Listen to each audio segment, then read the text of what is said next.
All right. What is going on, everybody? We're Welcome to we're another live. episode of the Puff and Ponder podcast here. I just had to make some tweaks. Sweet. Um, Care, what is let's I need a cigar. I got off work a few hours ago. What are It's you gonna been smoke? hectic. I am smoking the Cigar Prop 2024 Cigar of the Year, the Tatuaje 10th Anniversary Tuxla in the Blanc Vitola. The Or Blanc. Bel Onk. Because I like that one. Jessica likes the Bon Chasseur, which is the other size in that. But Bon Chasseur. Are you guys just mispronouncing these things? Because I feel like it should be Blanc and Bon Secours. well, it is Bel. I know I am pronouncing Belonk right, ENCRE. So Belonk. So, but the Blanc. other one, yeah, the other one, not too sure about. No, good luck with that. I am smoking the 2024 Cigar of the Year. Sandela. it's Oh my it's man, my I'm a Christmas treat. This is my Christmas treat. Or for all those non-celebratory Christmasers, it is my holiday treat. that's it. So, all right, I gotta as usual, I gotta present my screen, and I Oh my do got gosh. a. I know it's already we're back, and I got to give away something Already. from our Instagram. So all right, so CB Hunter 84, I got that. So all right, so that giveaway leads me into our first topic for tonight. That post was me hanging a ceiling fan, and the Yeah. post was it's not Christmas until you disassemble or you put something together, and then your significant other looks at another piece and go, oh hey, is that extra? And you're like, son of a bitch. And you gotta, and it's not Mhm. usually too bad if you gotta take something apart, but when you gotta take a ceiling fan down from the ceiling, that's already assembled and wired in, just to put on a motor shroud cover. Because I looked at it for about a minute, Karen. I'm like, it doesn't look that bad without that cover. I ain't gonna lie. I have a fan up in my ceiling. Fantastic fan. Great 3 different types of settings for the light. No shroud. Yeah.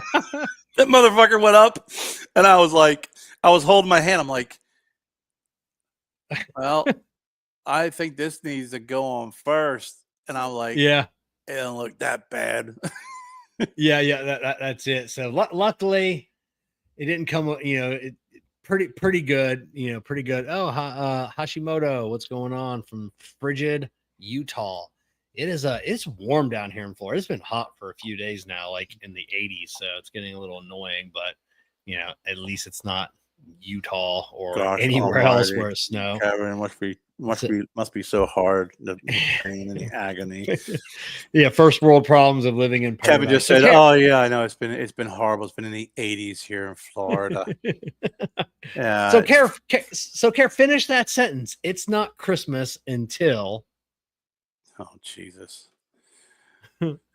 Oh, that's a sentence that could be finished depending on the moment and the mood.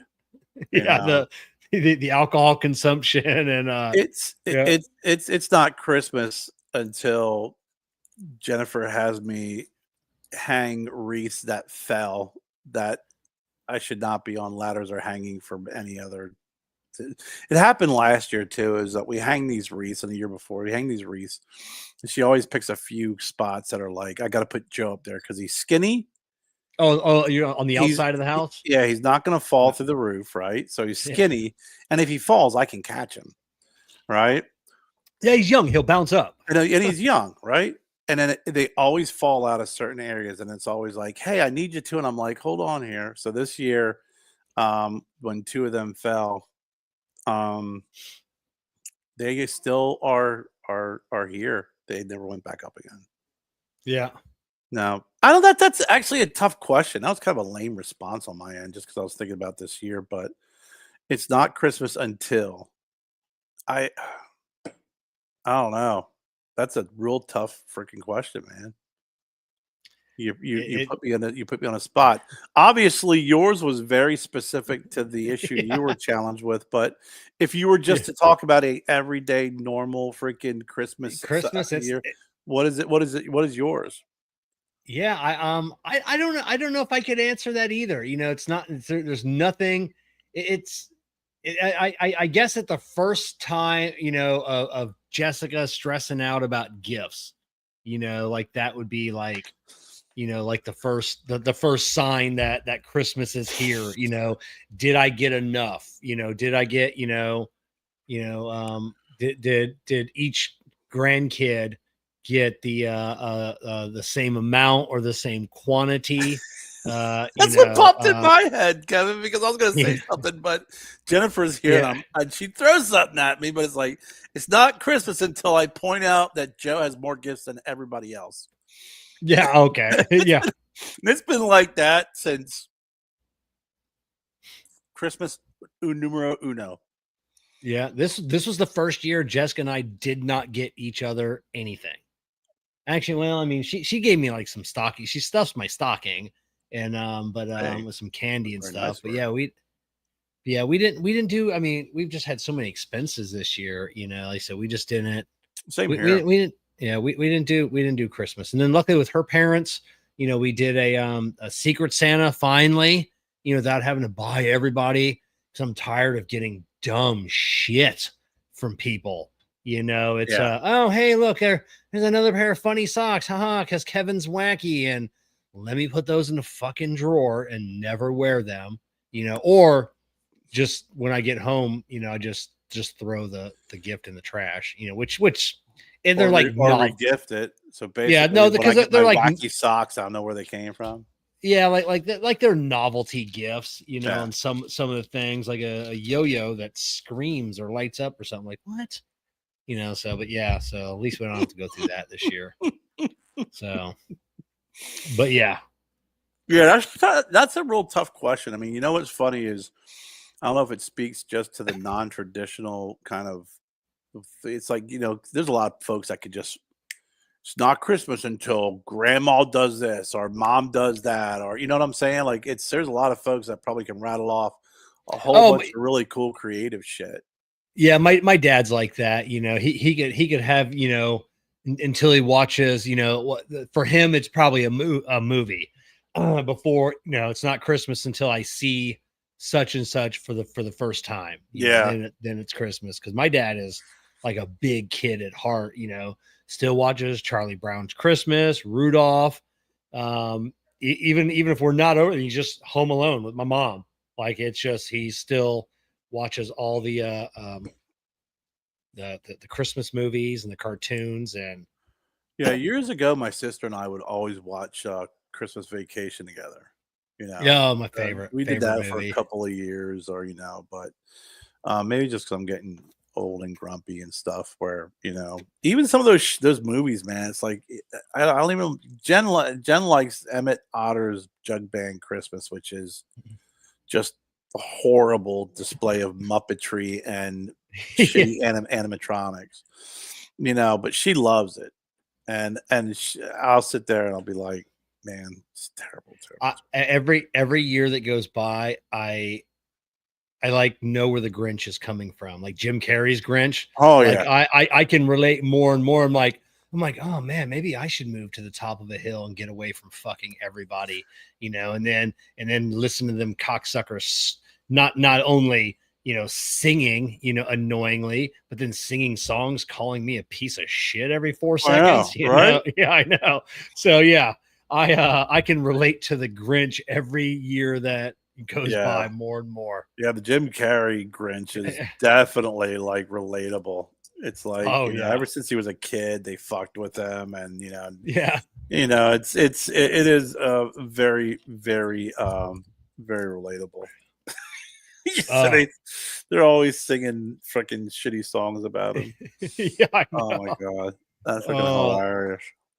Oh, that is great. But I didn't watch a single. Actually, we went over to my daughter's for Christmas for dinner, and then the Christmas Vacation was playing, which is my all-time favorite not only Christmas movie, I put it in the top 5 of my all-time favorite movies. Just because Yeah. I remember seeing it in the theater with my dad. My dad, all of us went.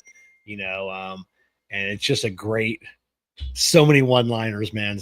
I mean, the movie's playing, and I'm like mouthing every scene along with with them. That movie, and I'm a big Love Actually person too. I think that's a Christmas movie. It just is. Okay, I've never seen it, but yeah, You've never seen Love Actually? no, Great movie. It's a fantastic movie. But that and I do like A Christmas Story. That's a classic. Don't get me oh wrong. yeah, But Christmas Vacation is just one of those movies where I thought Vacation was a great movie, but oh yeah, but it's like, it's like some bands. Like, I felt Christmas Vacation was the pinnacle of the vacation movies. Everything about that movie, the characters, the line, everything about that movie, flawless from beginning to end. oh yeah. 100%. There's not a single slow. So even when you think it's getting slow, when he's in the attic watching the old movies, Yep. and then you're like, it's like a little sad, and it's kind of just getting to the point of getting to be too long, and then he falls. Someone opens up the Right. door. I mean, just everything about that movie is just it is a flawless movie from beginning to end. Absolutely, It is. absolutely. And I think Cousin Eddie in that movie, I think they really effed up afterwards by doing Vegas Vacation, all the other shit. But Yeah, Cousin Eddie he was just has some of the best lines in that movie. Clark, I don't have that steel plate in my head anymore. Every time the wife uses the microwave, I piss myself and forget who it was for about an hour. yeah, I know. Oh my Just a god, that cheap was piece of government plastic yeah, between me and my brain. yeah. That's it. Oh, and then Hashimoto. I mean, you just scream this anywhere. Everybody knows exactly what you're talking about. Shitter's full. Merry Christmas, Shitter's full, Yeah. drinking a Meisterbrow and you know what? Him standing there, smoking a freaking piece of shit backwoods cigar, whatever it is, drinking a Meisterbrow that early in the morning is Yeah. it's like you could not pick a better beer to represent that moment. Yeah, it did represent Cousin Eddie. Oh my I still god. love. I always said for Halloween, I always want to go as Cousin Eddie and just get a tight white V-neck and a black dickie because you can see that outline of the dickie Yeah. under his sweater. Oh my god. Oh my god, it's such a great movie. But so, how was the holidays for you? Because I know you're not a big, being a. I wouldn't say you're not. You're what are you, Kevin? You're not an atheist. So my good buddy Brad What are Reef, you now? my good buddy Brad Reef calls me an agnostic atheist. An So agnostic I'm atheist. I'm an atheist, but I don't try to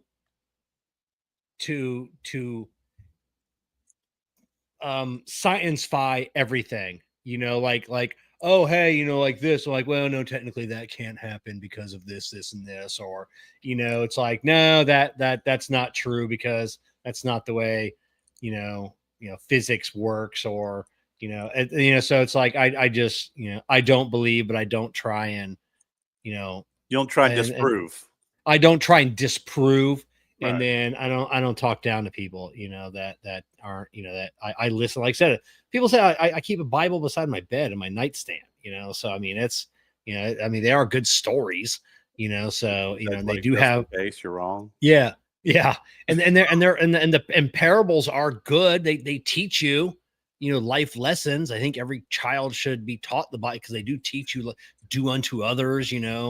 It's good, but yeah, and that's It's not the good. reason. The Bible, it's Yeah, good. It's got some good yeah, parables and stuff in there, like do yeah, unto others. It's one of the yeah, best. That book that you have on your nightstand.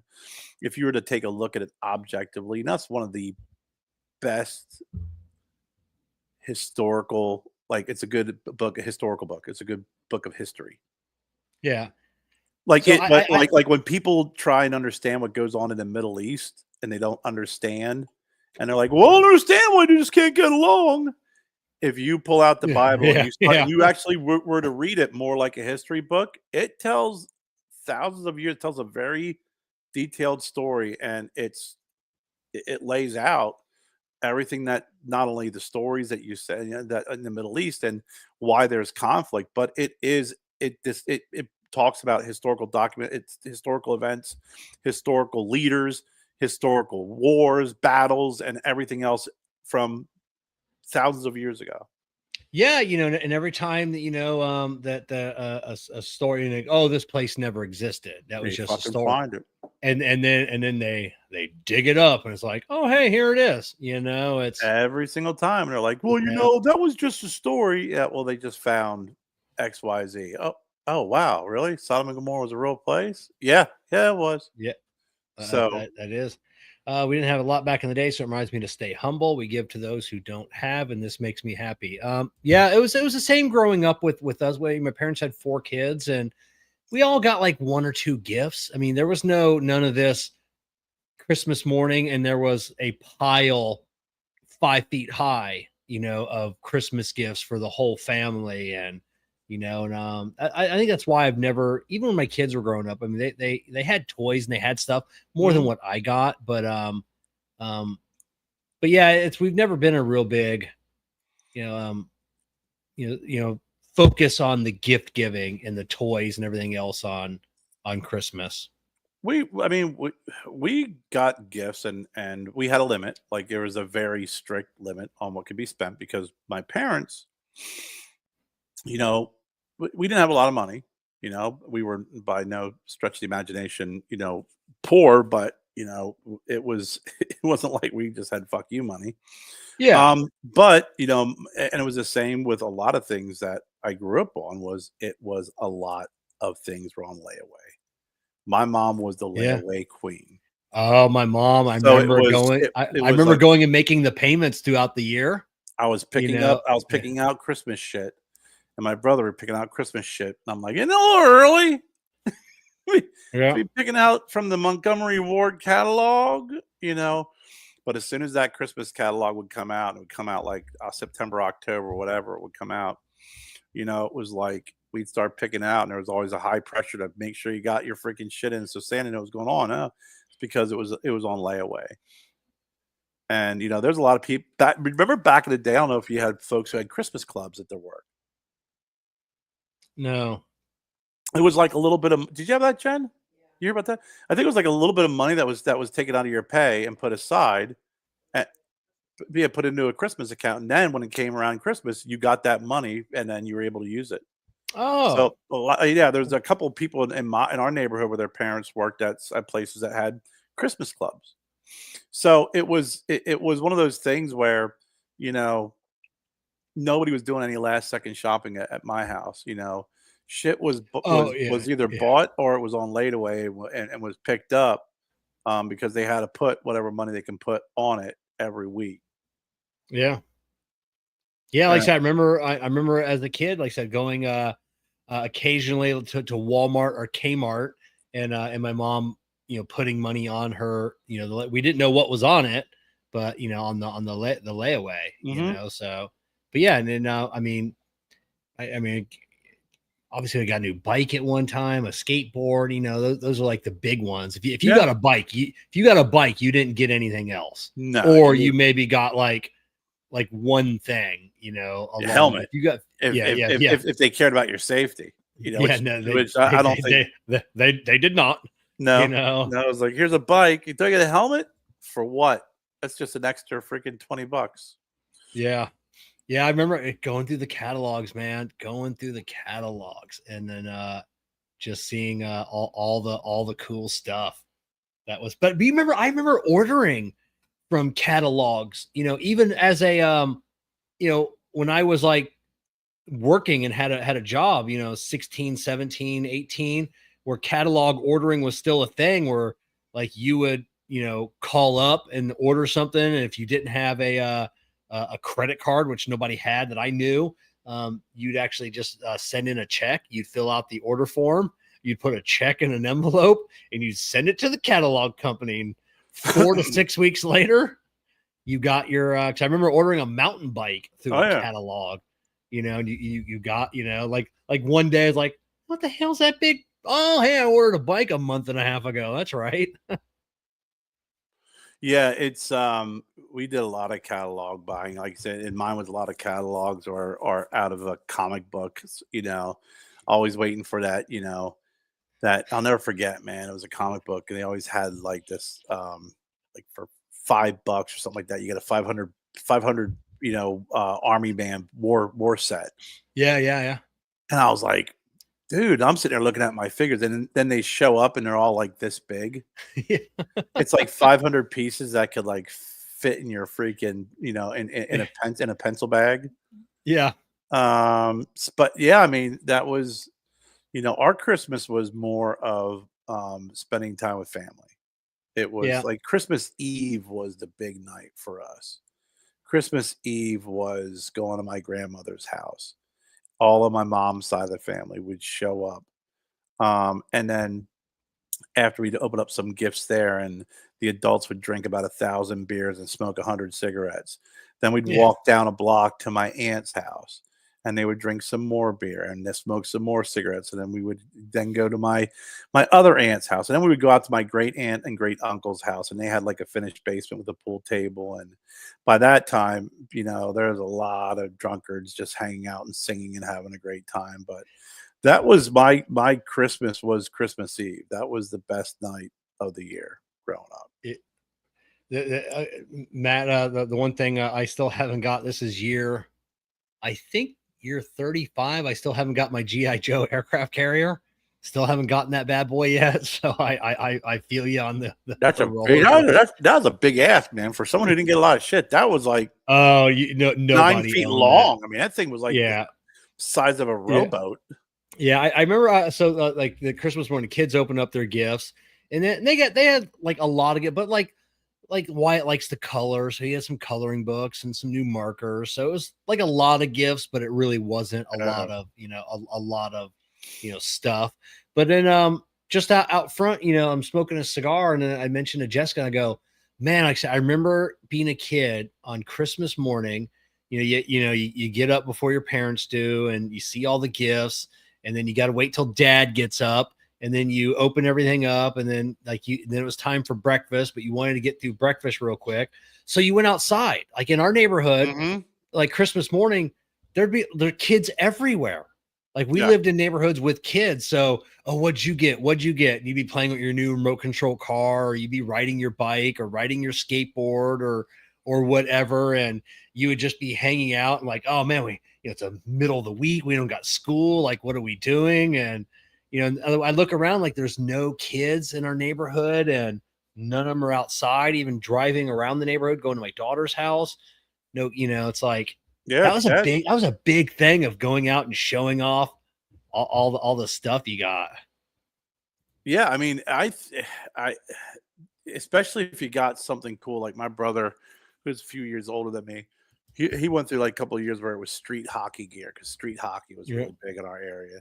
So then it was like after that, everybody was out freaking like playing street hockey, and it was like you knew who got the new mask and you got the new the new goalie pads and what have you. But well, it was look at what we have here. I mean, we're sitting here just talking about freaking the simpler times, utilizing the reason why times are no longer simpler, just based off the computers, the screens, the different freaking gaming systems, the phones, and everything. It's like back then, you had 13 channels on a freaking television set that your dad was probably going to freaking watch the baseball game on, and you weren't going to be able to watch whatever you wanted to watch.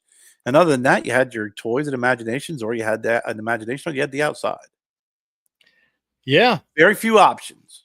That's it, but yeah. And Matt even said it here, you use your imagination and went outside to play. We build forts and, go through, trudging through the woods if we had woods nearby, and you didn't tell your parents where you went. You just went out and you had fun. And, it was just you and your buddies and seeing the shenanigans you got up to. And, I look at the kids nowadays and I envy them for what they have, but I feel sorry I for don't. them about what I feel, I feel sorry for what they don't have. Like I would have loved to have an eighth of what my kids have and our kids have now, and when I was growing up, all the cool stuff. But But look at I, them.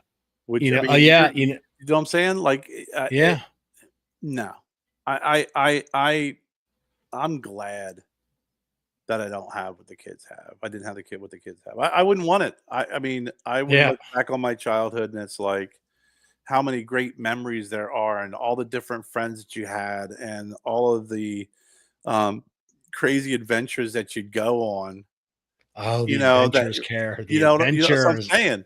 It's like Yeah, now it's the conversations are, hey man, did you go on an adventure? Yeah, dude, I got this new game and there's an yeah, adventure that if you just spend $5 for, it takes you in this really cool forest. I'm like, yeah, really, because I actually went into a really cool forest when I was your yeah, age, yeah. And I almost and died. I almost died.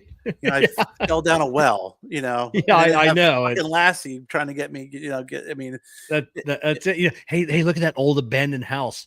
Oh, we should go in there. Yeah, oh my god, it was yeah, yeah. I know. where my grandparents lived, and it's all paved over now. It's crazy, but in the back, you go back to the garage, the back area, which I guess would be considered a road, was dirt.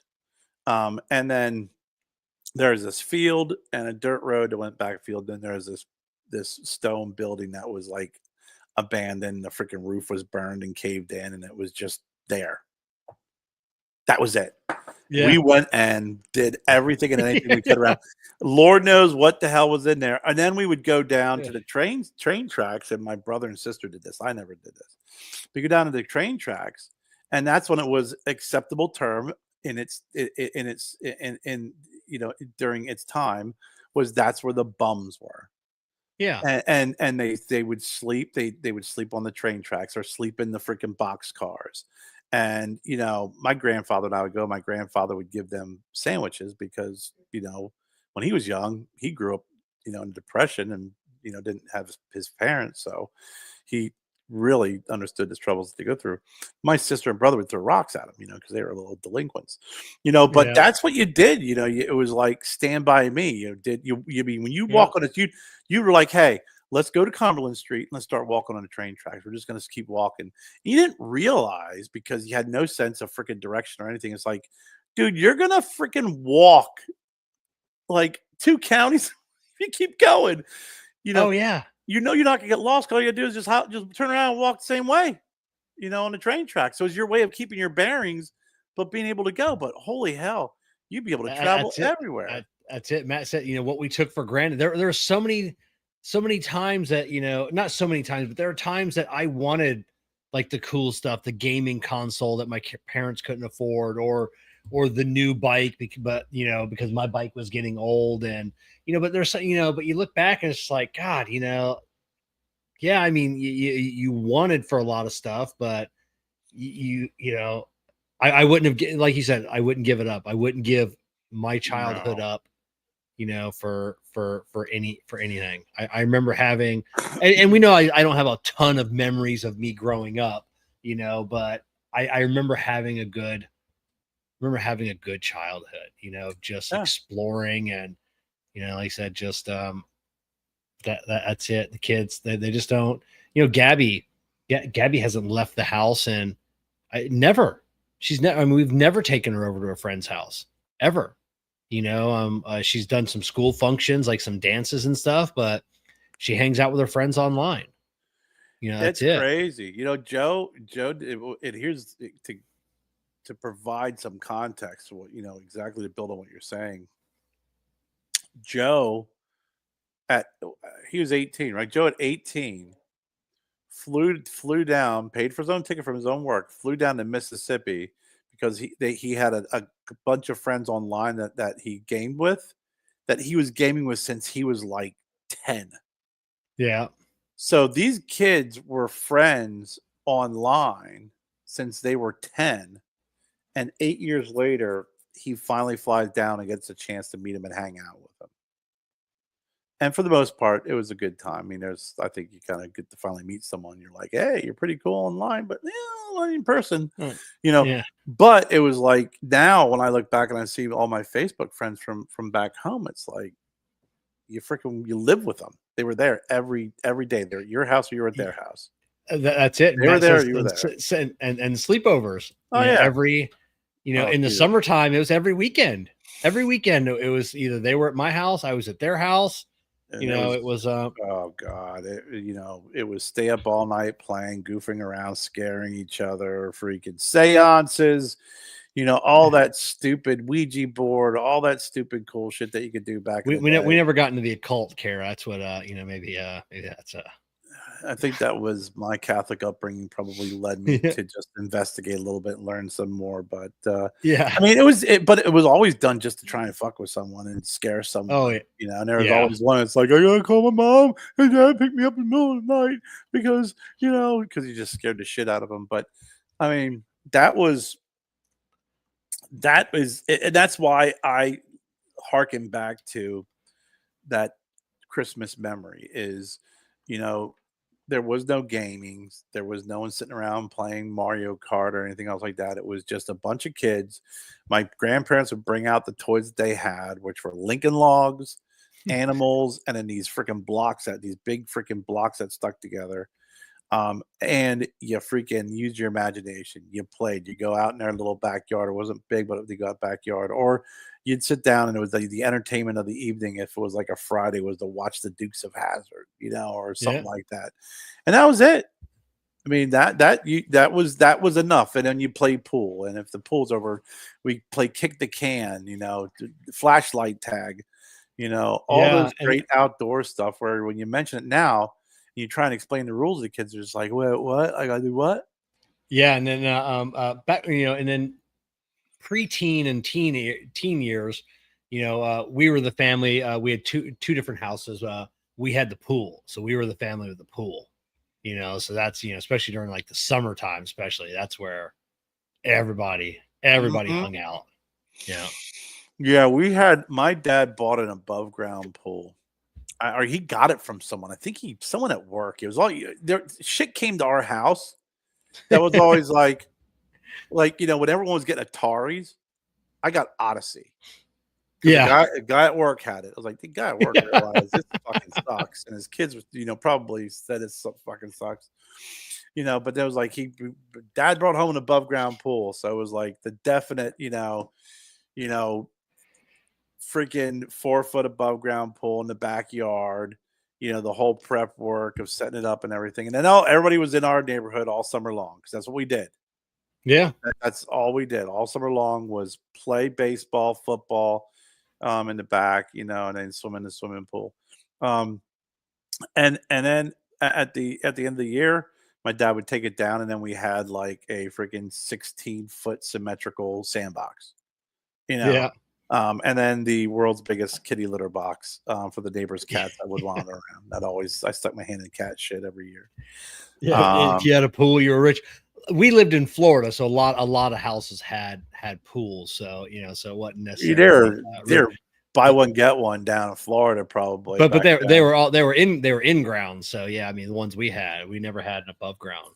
Yeah, above ground. I would think if you freaking had $5 from GNL Green Stamps, you could probably get an above ground pool back in the day. And if you're at a trampoline, or someone didn't want it anymore, and it was like no one would buy it. They're finally like, listen, dude, just free trampoline in the front yard. I remember seeing that. And like, Jack, we have to have trampoline. He's like, He's like, you know what my insurance will be if we get a trampoline and some kid kills himself? Take the pool. Just take the pool. Take the pool and the trampoline. It's a 2-for-1. You can freaking trampoline into the pool. It'll be great. You know how many times Jessica has wanted a trampoline for the kids? I'm like, I'm not doing it. I have not put my foot down on if she wants something, she'll eventually get it. It's been 7 years now, and we still do not have a trampoline, and we are still not getting one. Because now you got to have the, especially for your insurance, you got to have that cage that goes around it, like the netting. My neighbor's got one. The neighbor across the street's got one. They're like, oh, you want one for the kids? I'm sure he'll let, we're friends with him. Yeah. Just take the kids over there. Oh, no, the kids have never been over there on his trampoline either. Neither of his kids have never used this fucking trampoline. We had a So trampoline in the back. We got one because the kids wanted one. I said, "Here's the deal. If you guys get all your good grades, you get money. You do your chores, you get money. If you guys collect, get the money and pay for half of it, I'll pay for the other half of the trampoline." And those little sons of bitches did it. yeah, And we got the trampoline, and it was popular for a summer. yeah, And it may be a little bit longer. Wyatt and Joe would, this is back when they were younger. So Joe Joe was always taller than Wyatt, but Wyatt was yeah, always kind of, Joe was always skinny. So they used to do this thing where they jump and then Wyatt would they time it so yeah. Wyatt would freaking hit. And Joe would go up and I'd sit there and take pictures of him above the Yeah. netting. And I'd set him to Above the Jen. house. Yeah. I'd take him and set him to Jen, and it was just like I could hear the freaking heart stopping in from outside. Or I'd spray water in there, and they would freaking the water would be all over the place. I mean, they had a blast with it. You just wish you had your photoshopping skills back then as you do now. You know, with Joe on the track, just putting everything in there. Dude, I'm telling you, it was crazy watching them two at it.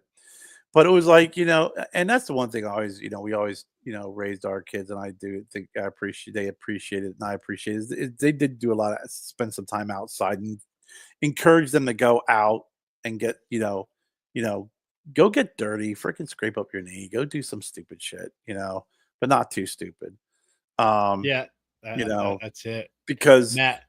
like you said, man, when you've done what we've done growing up, and it's like, hey, we're gonna go in the woods, and I'm sitting there thinking, how many times was I in the woods, and what do we do in the woods, and what do we find in the woods, and how do we almost die in the woods? How many times?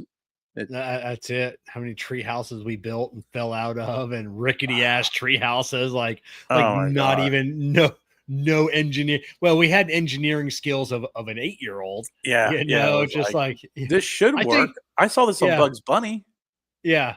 It's got 2 nails, bro. 2 nails. Like, Yeah, I stuck my dad's hammer out. We found these yeah, nails, these rusty nails, because nothing could go wrong could go happen if we cut ourselves with yeah. these nails. Yeah, it was a lot of fun, but it's I wouldn't change it for the world. I wouldn't change that. I No, wouldn't want to have the video games. I mean, it's great to be able to have all this stuff readily available, but I think you disconnect from reality and what's really important. Like you that's can. it. You see it That's happen it. all the time, man. Yeah, Matt, living vicariously through his granddaughter, and yeah, it's I'm the same. I love hanging out with my grandkids and kind of getting a glimpse of the world through their eyes. Except my granddaughter, I think she's 7 now. She might be 6. She could be 8. I don't know. Yeah. Yeah, but An age check from yeah, Jessica, please. she's like 16, she's super brilliant, and then she talks like an adult. But went over to my daughter's house, and she sat down next to me, and she put her arm around me, and she goes, "So, how's work going?" And I'm like, "What?" But that's what my Yeah, granddaughter says to me. "So how's work going?" You're like, "We're gonna talk about the weather next." But yeah, it was awesome. Everybody was cracking up, yeah. so we talked about my job, my mechanic job. And then I told her, That's great. about her great grandfather, my dad, which is the real life Santa Claus, because he was my dad's Santa every year, in one parade or the church or something. But this year they went all out. They had a big float in the big parade, and so he was dressed as Santa. And then my mom was Mrs. Claus, and I showed McKenna pictures of Santa, her great grandfather, and then me and Santa, and then she goes, "It makes perfect sense. I always felt a little weird." And she goes, "Does that make me an elf now?" And I go, "Well, no, you still have to go through the classes, but you really don't have to take all the tests, because of your grandpa or great grandpa, Yeah, And then she's like, "Well, how old is he?" And I'm like, "I think he's like 250 or so, but I'm like, I don't know." When you get to, so she's enthralled. So she goes home, telling, my son, her dad, he wasn't there, and all about her great grandpa, and yeah, it's the magic of granddaughters. Shahan clause.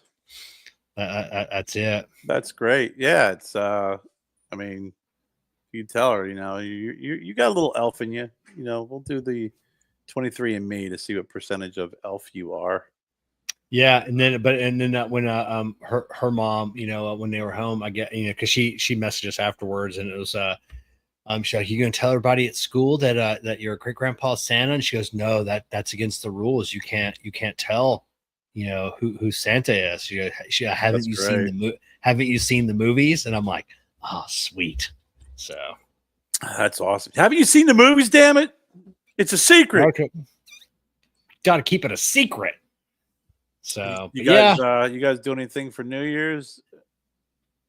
No, we don't. I mean, we don't even stay up and watch the ball drop. I mean, it's it's not really a thing for us anymore. I did see that in New York, which was super cool last week. The thousands of people that were waiting in line to get a piece of the crystal from past balls.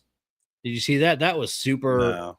Yeah, they had 900 available, so they had them like on a wall or something. So like one at a time, you waited in line for 2 days or whatnot, and then you got up and you actually got to pick a piece of crystal from, how long back? Like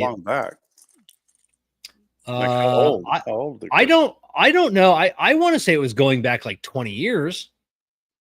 So they had the different ball, pieces of them. So I'm like, oh, I thought that was pretty cool. I haven't checked eBay yet because I guarantee half of them are on eBay. Yeah, I was gonna say. But yeah, a piece of history and memory for $3,000. Yeah, exactly. No, we're the same way. Yeah, I think was it 2 years ago, 3 years ago, we had a New Year's party.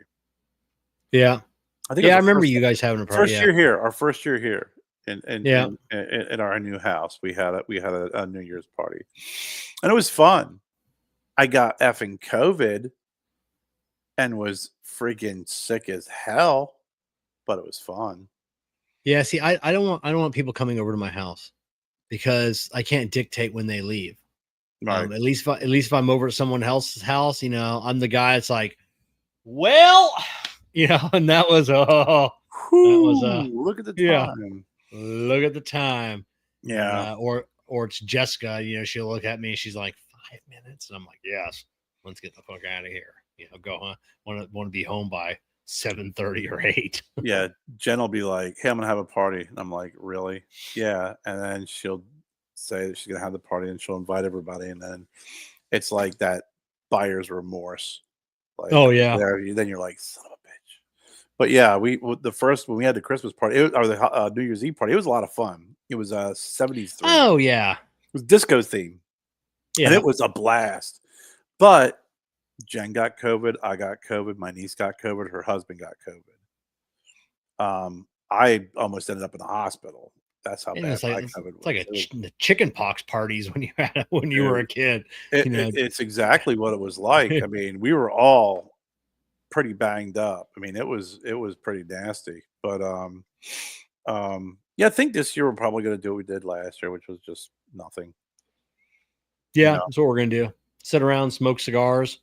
Yeah, Joe and White will be here, so we'll have them. They'll be home. My sister was supposed to go up north, but she didn't, so she'll be around. So I don't know. Maybe they'll come over here, and like I said, when it's a small group like that, we got beer, some bourbon, and some cigars, and that's really all you need. And then everyone starts looking at the time around 9:30. It's like, well, I just want to go home and get my pajamas so I can watch the ball drop. And from my bed, sleep at 11 o'clock. Yeah. Oh yeah, perfect, that. Timing. Usually wake up like at 12:30 or so. 1 o'clock. I'm like, I missed it, but what the hell? It's a new 100%. It's a new year. New year. You got any resolutions? Are you one of those New Year, new me bullshit people? No. Well, then you say bullshit people. If I said yes, it would be an interesting second part of the show. No, I think it's every year every year I think about what can I do to improve my health in my life and what can I do differently. It's not this, I got a resolution and I'm going to lose 80 pounds, or I got a resolution and I'm going to do. It's just looking at the year and saying, okay, how can I be the best possible me this year? And that's really it. I mean, there's no um, formalized resolution. I mean, it's just feeling and understanding that, we were just talking about this tonight. Um, Understanding that you're the potential is there if you're alive on New Year's Day, that you're just given another day, another week, another year. I mean, whatever the case may be. So, um, just being very grateful of that and saying, okay, how can I make this year the best possible year I can make it. Yeah. I mean, Yeah. Yeah, I'm the same. Like I said, I mean, I'm in good tip top health. I mean, I want to lose 10 pounds. You know, I put on over the last month, stupid holidays. I put on 10 pounds, but I'd like to get down to 169 as my goal. So if I can get down to my 10th grade weight. yeah. So, but yeah, other than that, yeah, that's really all I got. Lose a little bit of weight, and then promote my brand. I know we talked about that in a previous Mhm. show. Promote my brand. Working on some projects and getting them going, and I'd like to really focus on my business Mhm. for once. It's been 5-6 years now, 7 years. Really been focusing on other people's businesses, but you know, um, That's good. I mean, those are good goals. I mean, I think having goals is not really resolutions because it almost seems so cliche. Kind of like you. It's like I've been really since October like dieting, but yeah, lifestyle change, not dieting, because dieting is just going to be yeah, you're gonna get it back. I listen to you. I've been taking the I've been doing Metamucil, doing the fasting. I'm down. You know, I think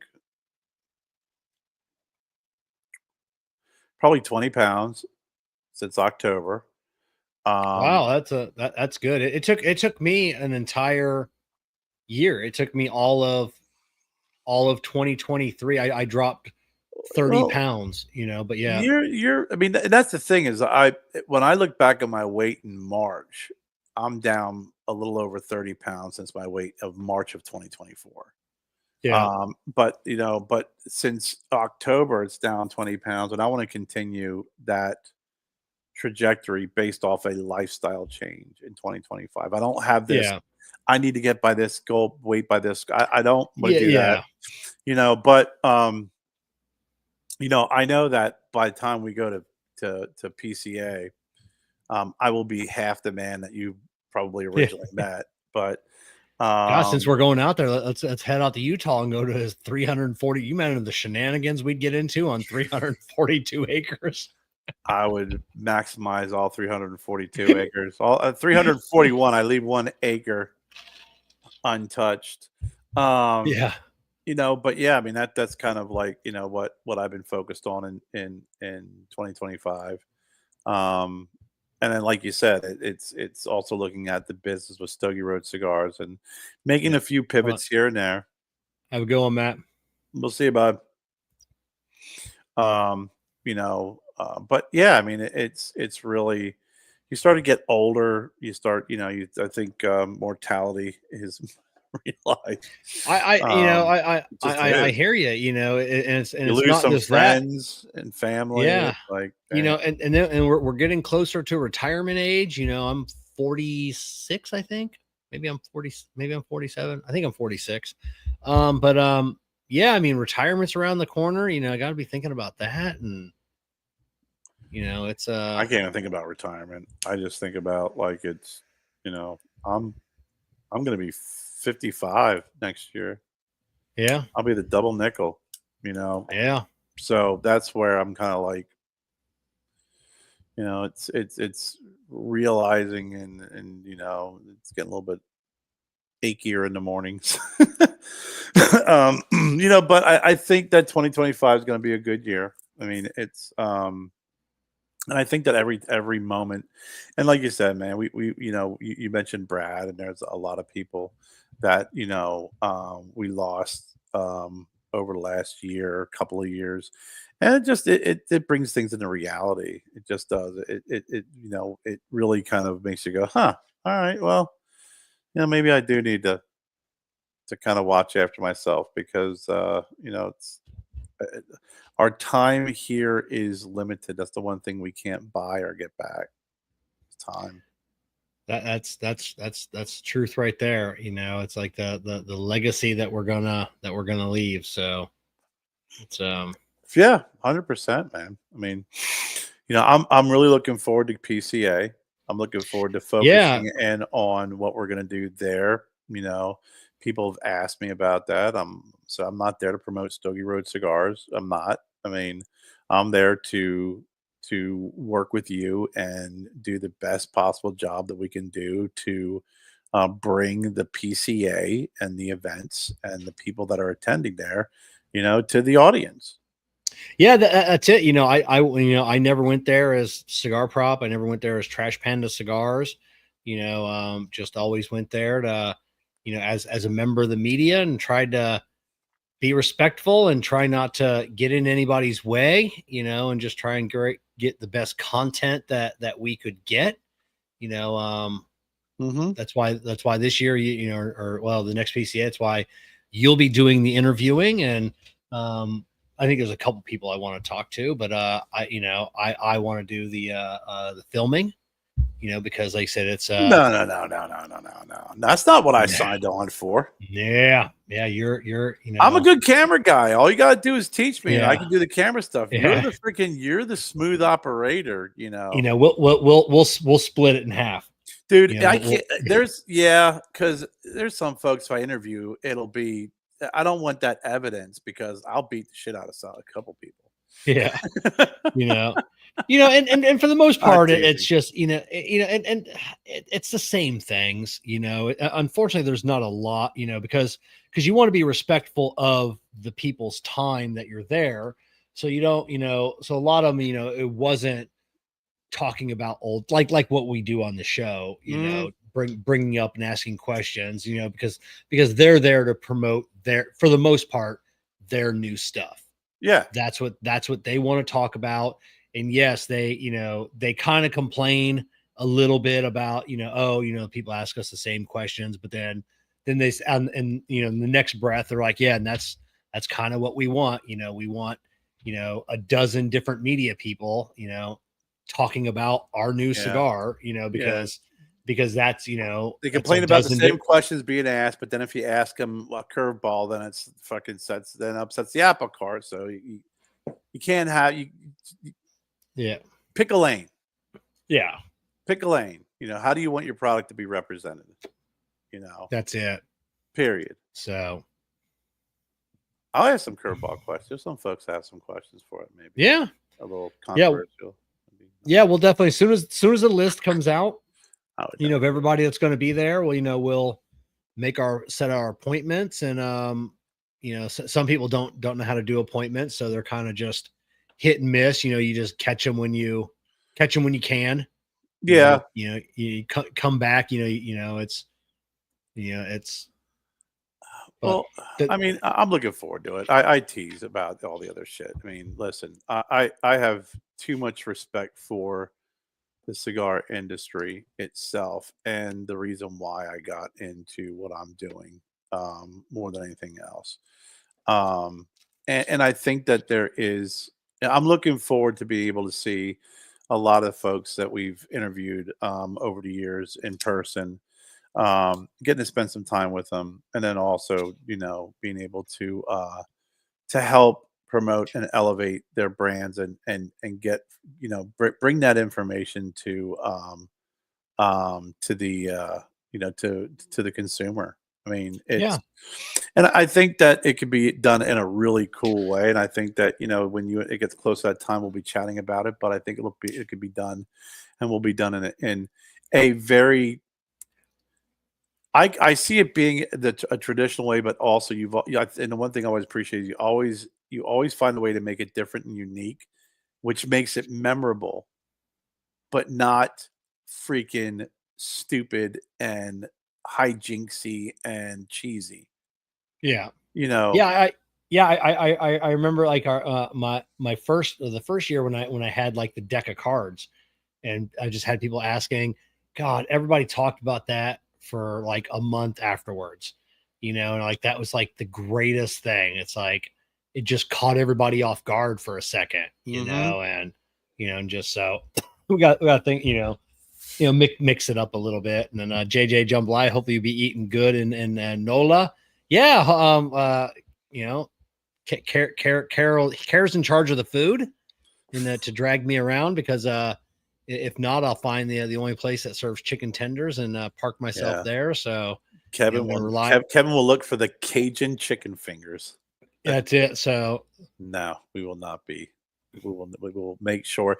I know your palate, so I'll know to be able to take you to a place that'll have good food, but then yeah, not have it wasted on your palate. Yeah, yeah, there'll be no tapas. yeah, yeah, yeah. The single rib was $12. Hey guys, can you stop by McDonald's on the way home? Yeah. Um, Oh, yeah, but I mean, I'll do a little bit of research before we go down there.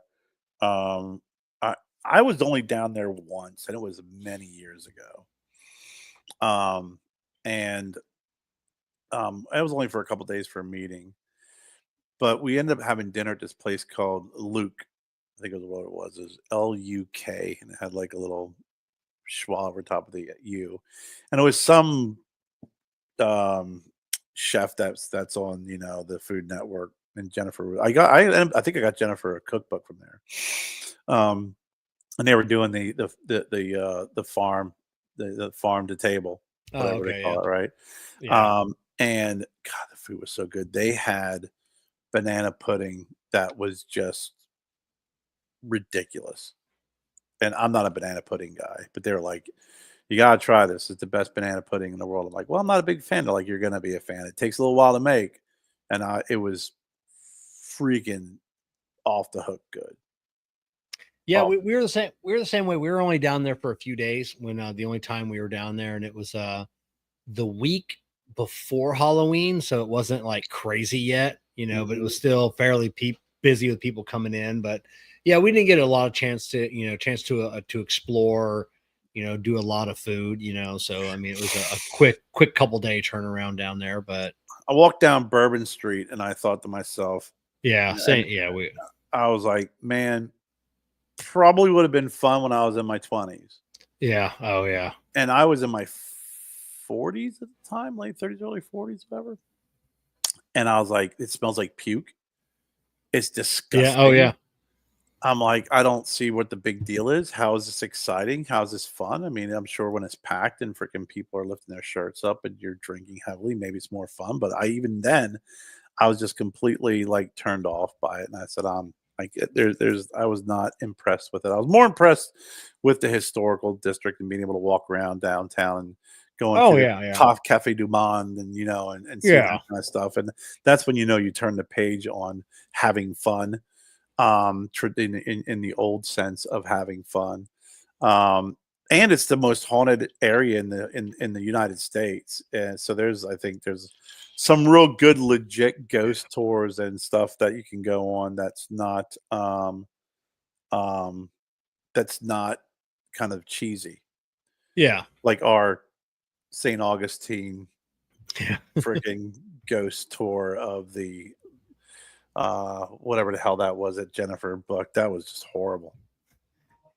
That was Your self guided ghost tour. You had to tell I your you had to tell your own stories. Yeah, it was definitely one that I wish I would have ghosted everybody in my party that night if I'd have known then what I know now. But yeah, it was by the lighthouse. It was at the lighthouse thing, and it was like you start hearing these stories, and they're like, "Okay, and here's your ghostometer." I was like, "Freaking really? If it's gonna Yeah. beep, it means there's a ghost nearby? No, it's not. Give me a break." Um, but the fun part about that is we spend time together, and actually, the ridiculous of it was actually the what made it fun. Yeah. Oh So, yeah. I mean, it was good memories of making fun of of that memory. Especially when it's outside, it's already freaking warm out. It's outside, and they're like, okay, all 20, 30 of you, we're gonna bring you in this room, Yeah. and then I'm gonna tell you a ghost story. And it's gonna be really hot, it's gonna be really Yeah. uncomfortable, and then I'm gonna tell you another ghost story, and then you're gonna want to kill me, and then I'll be the next ghost story. I was like, "God almighty, lady, just please end this story. We get it. Give me my ghostometer. I wanna get the Yeah. hell out of here." Yeah. That's it. But yeah, it's a yeah. I mean, I don't know if hopefully we'll get take at least one ghost tour or visit one cemetery, or I know it'll be a pretty quick turnaround, but it'll still gonna be fun. Lots of good food, lots of good friends, lots of good cigars. Because when you're Yeah. with me, you get a lot of free cigars. So I'm just throwing that out there. No, no, no. So Yeah, yeah, so you know what I wanna do is I hope that we can go exploring and we just walk by and just see Nicolas Cage sitting on his porch smoking a cigarette, drinking a coffee yeah, because he has yeah. a house down there, Yeah, he's got a hotel. Yeah, and if people like have taken pictures, he's just hanging out, just yeah. front Like, porch. hey, look at that Nicolas Cage impersonator. Like, I think that's really him. That's what I wanna So, see. yeah. I just wanna see Nicolas Cage down there. That would be a good supplement instead of a ghost tour, but, Oh yeah. he's funny. But it'll be a good time. I mean, I'm really looking forward to that trip. Um, in what is it, April, right? April. Yeah, yeah, April. So Yeah, it's gonna be yeah. interesting how they're gonna have that set up, though. I mean, I wanna, probably learn more about it as it gets closer. Yeah, yeah. So I'm excited to learn more about which places are they talked about blocking off a whole city block for the cigar smokers for like one night or something, or Well, there was a so couple of gigs that they talked about, but then they talked about having like like two lounges that they're building in the front and on either side of the facility. So that's what the notes I'd sent you. yeah, because that was the downfall of last year's in Vegas was um there wasn't a meeting spot, like everybody was at a different venue this year versus years past. It was the Circle Bar at the Venetian, I think is what it was, and just everybody, hundreds of people congregated there, and now it was smaller parties here and there. So I'll Yeah. be and then JC Newman always throws a great media party, so I can't wait to see what they're going to do for media, because they really take good care of media, food, drinks, cigars. It's just they Hmm. they go all out for media, so that'd be super fun.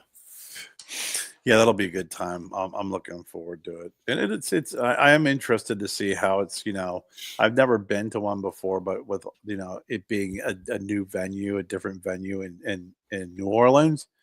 Um, I think we've heard some people talk about just on the show that there's some people on the East Coast that never didn't want to spend the money to go out to Vegas and go through the whole big rigmarole. Well, now they're going to consider it, and they're actually looking at going down. So you'll probably see more Oh yeah. people, more boutiques, some more from other brands that will actually show up at this event versus spending that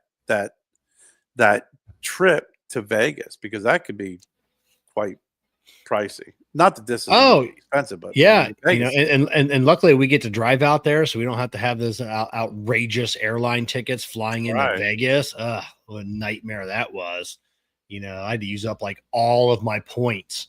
I Like can't imagine. 150,000 points for 2 round trip air tickets to or airline tickets to Vegas. So Your it'd knee be was all fun. banged up at the time too, right? Yeah, that was the first time when Jessica and I went. It was fine. Okay, that's right. So yeah, so well, or better. I wasn't on crutches anyways, but yeah, so we'll get to drive out there and do our own little stogie road trip out there, and Maybe hit some cigar shops along the way. yeah, we'll have to find some and time them like during like the actual day, So hopefully we're not going to be, like, oh hey, there's a really good cigar shop right here. Yeah, it's 2 a.m. when we're going through. Well, Just call the guy. Just we could call the guy. we can time it out, without Yeah, being anal about the structure of yeah, it. We could definitely time it out and make sure that there's some places that we can stop by and hit both to and fro yeah, um the event. But um yeah, it's I got to take a look, and I forget where we said we're going to meet. But then kind of map it out from there. yeah. So I think the place was like it's like equidistant. We're gonna meet because I think it's like what a 7 hour trip where we're gonna meet. Yeah, I think it was like for each of us, it was like 6 or 7 hours or Yeah, something, because I think from and here. Oh yeah, I'll tell you what too. I had um um bad experience when I flew down to New Orleans. And flying back too. When we flew there, there was a storm. So the pilot was I would literally you could see the thunder, like the clouds, like, yeah. and he was just like weaving, like flying around. He had a little regional Oh, jet. geez.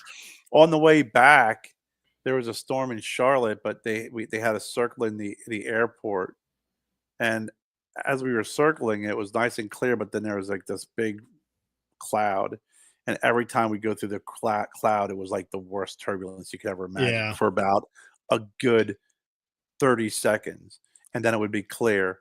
And it was like yeah, everyone, you could see that cloud coming. You're like, son of a bitch. yeah, This one's gonna be it. This one is the one where we go down. yeah. This is the one that Oh my would god. fall from the sky. I kid you not. It was pretty scary. I mean, we had people in the back behind me puking in air sickness bags. Um the racks were coming down for the Oh, yeah, luggage the over top. luggage. Yeah, Yeah, it was it was not cool. Not cool at all. Um, but yeah, it'll be interesting because yeah, I think maybe something like Tallahassee or something we can meet. Oh wow. Dothan, Alabama. yeah, I've been to Dothan, Alabama once. I went to training there. I'll never forget. I pulled into Dothan, and I was hungry, and they had I think it was like they had um a little diner or whatever it was. I walked in, and it was like I definitely stuck out like a sore thumb.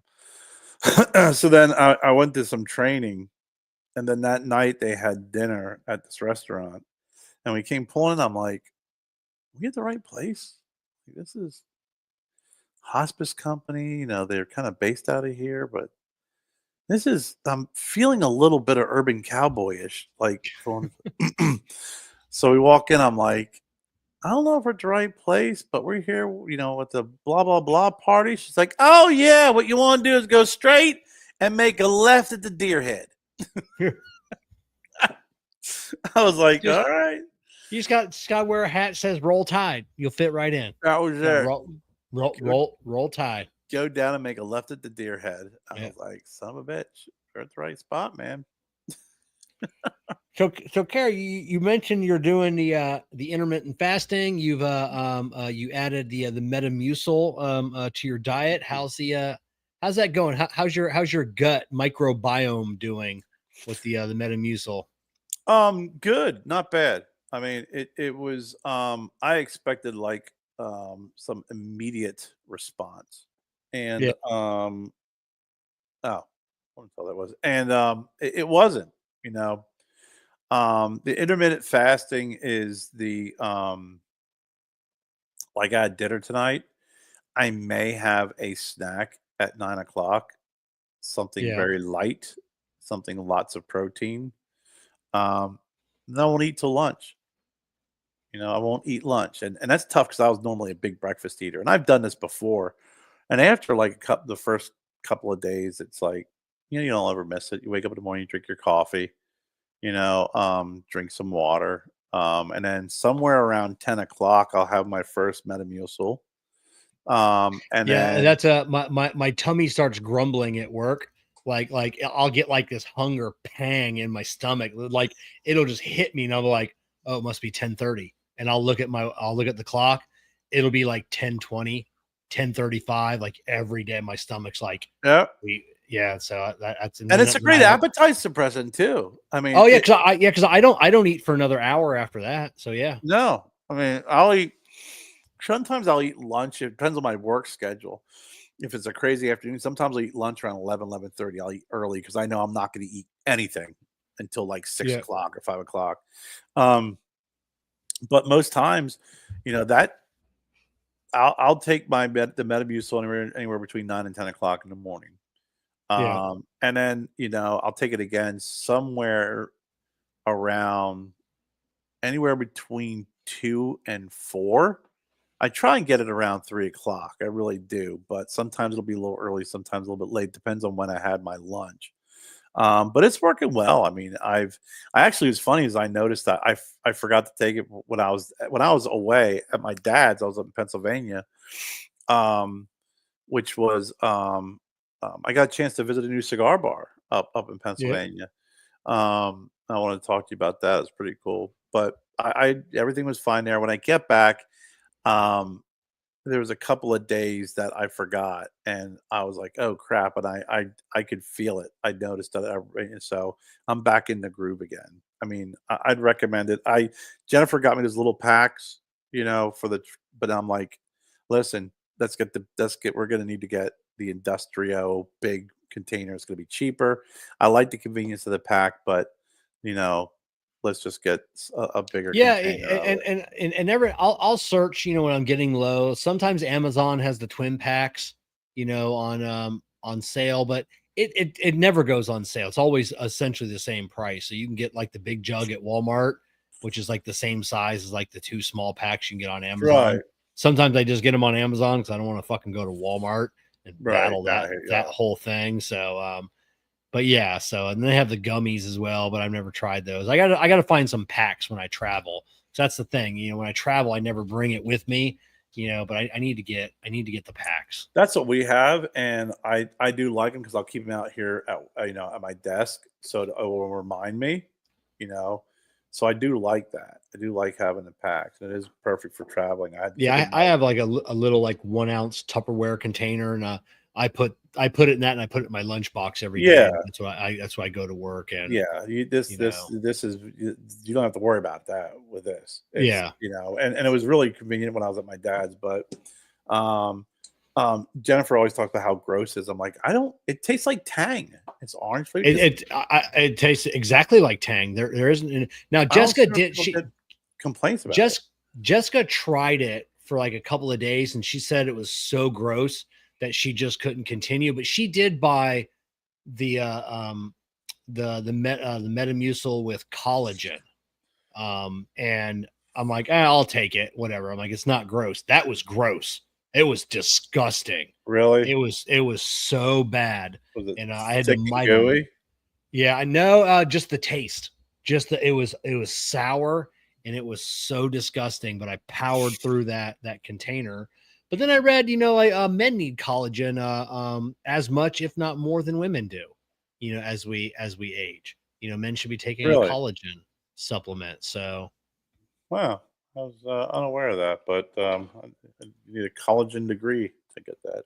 Um, yeah, I I I Jen talks about how gross it is, and I'm like, I just feel like I'm just making a glass of Tang, and I just kind of yeah, throw it yeah. down, Nice and I'm good to orange go. orange flavor. Yeah, Yeah, it's really it's good. I I've tasted enjoy worse. drinking it.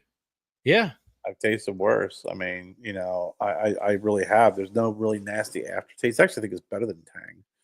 yeah. Um, but, um, But no, it's been working well, and it does really. It is a good appetite suppressant. Plus, it is very good for you. And I never want to do gummies or pills with that because I've always and I was telling Joe this the other day. I'm looking for a new multivitamin because I want to take a powder form. I want liquid.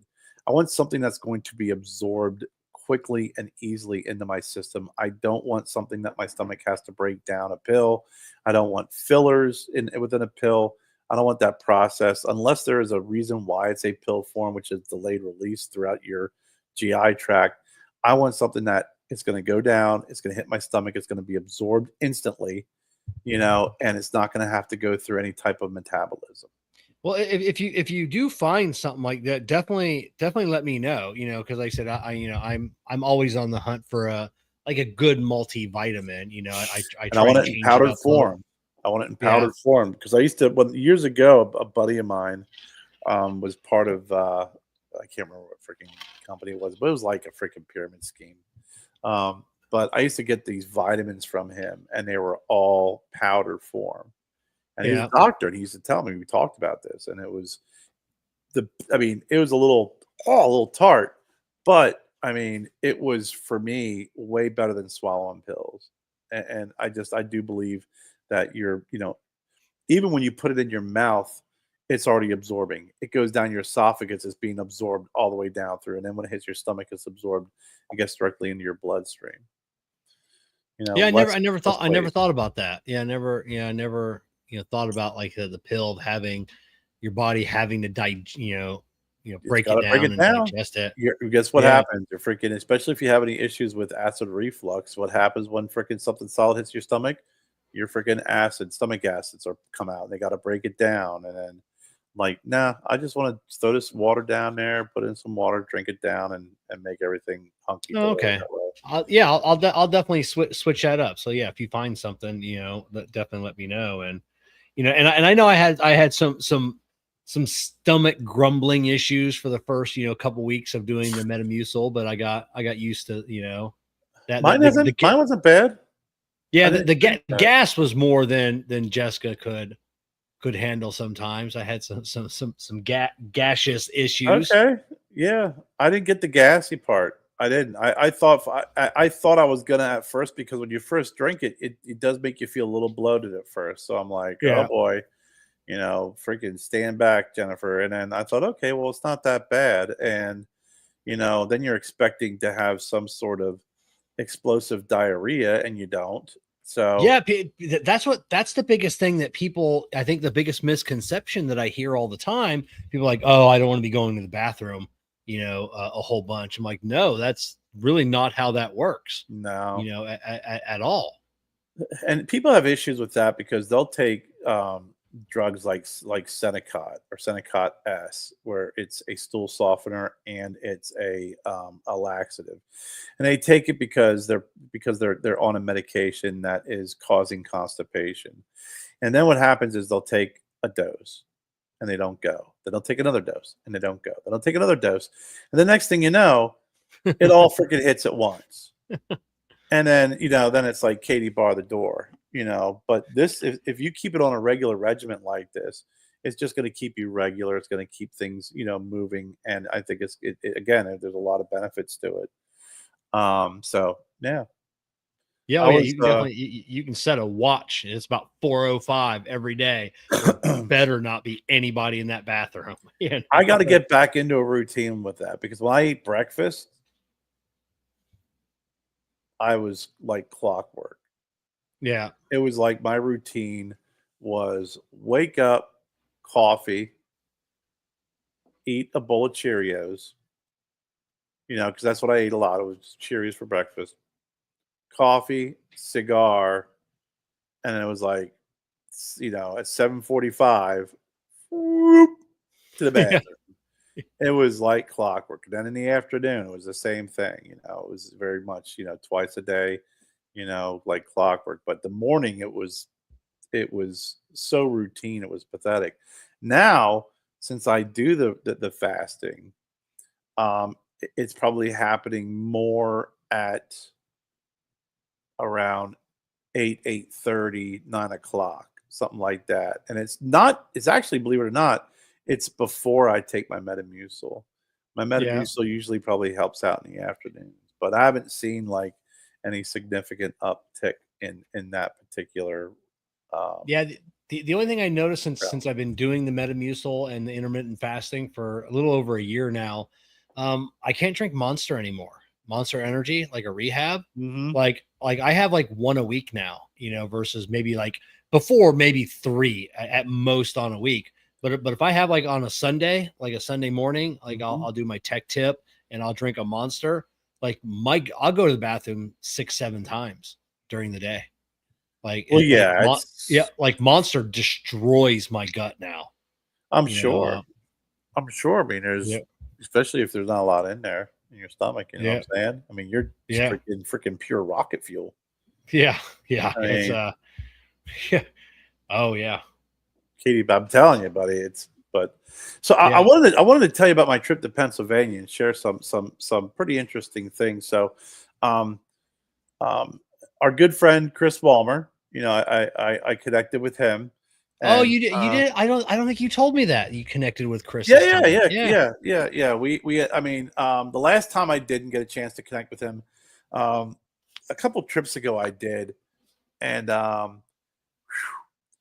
spent a late night having probably one too many drinks with Chris in his garage. Oh, yeah, Yeah, this past trip? no, no, no. This was Before? this is like a year ago. Yeah, So I don't wanna interrupt your no, story here, please. but did he take you? Because he wants us to go up there because he wants to take us over to Centralia, which I wanna see. Well, I don't think you No, can I've been to actually go Centralia. in. I don't need to go in Centralia. I'm Yeah, familiar. Been around there. yeah. It's on fire. Got it. Yeah, yeah, You yeah, know, got it, our city on fire. my priest from our school, my grade school growing up, our priest, Father Ray, God rest his soul, um, was from Centralia. Oh, okay. But yeah, yeah, I mean, it's. I'll tell you what, um, Chris is a great guy, and he is you know he wanted me to take me to this new cigar bar, Oscars in Palmyra, or Palmyra, Yeah. Pennsylvania, as some people call it. Now Which where is that for people that maybe don't know well, Pennsylvania? Where is yeah. I was get ready to go there because not a Okay. lot of people know about Palmyra. So, in the grand scheme of things, when you think about Pennsylvania, you have Philly and you have Pittsburgh, right? Yeah. They're the bookends, and then somewhere kind of in the middle, but leaning more towards Philadelphia, is Harrisburg, is the state capital, right? And Harrisburg is probably about a good hour to an hour and a half from like the Maryland border. Like you could be Uh, in Maryland, pretty quickly.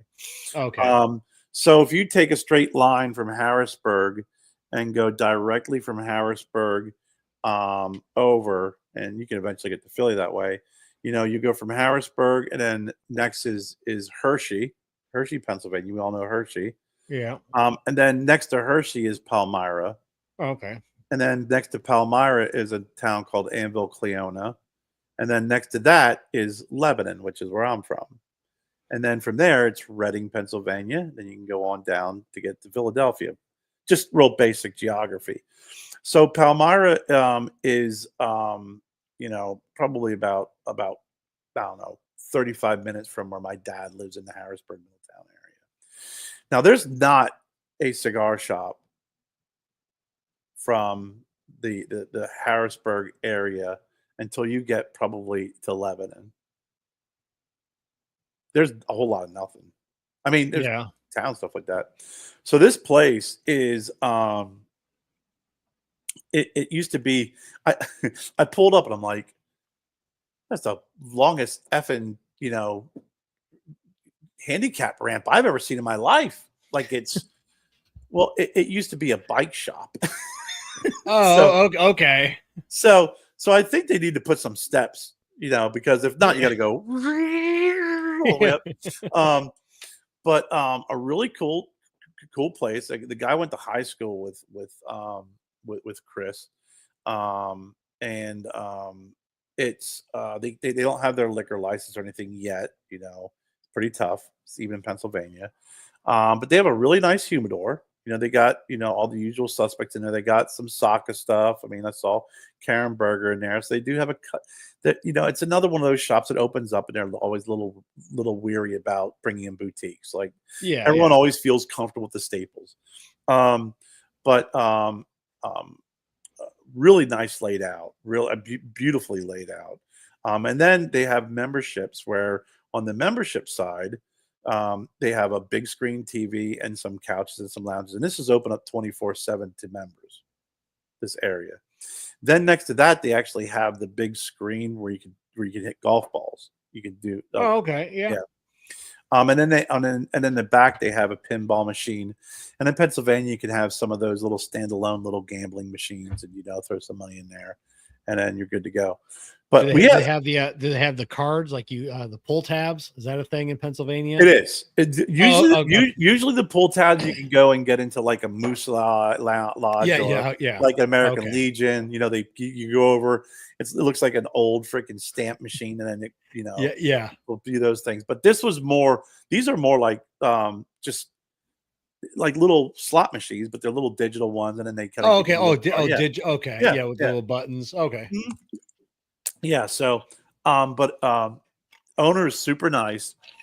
Um, I'm in there, and guy comes over, and Chris goes, "Hey, this is Ryan," and here it was Ryan Ditzler. So, what does that mean? Ryan, we're friends on Facebook.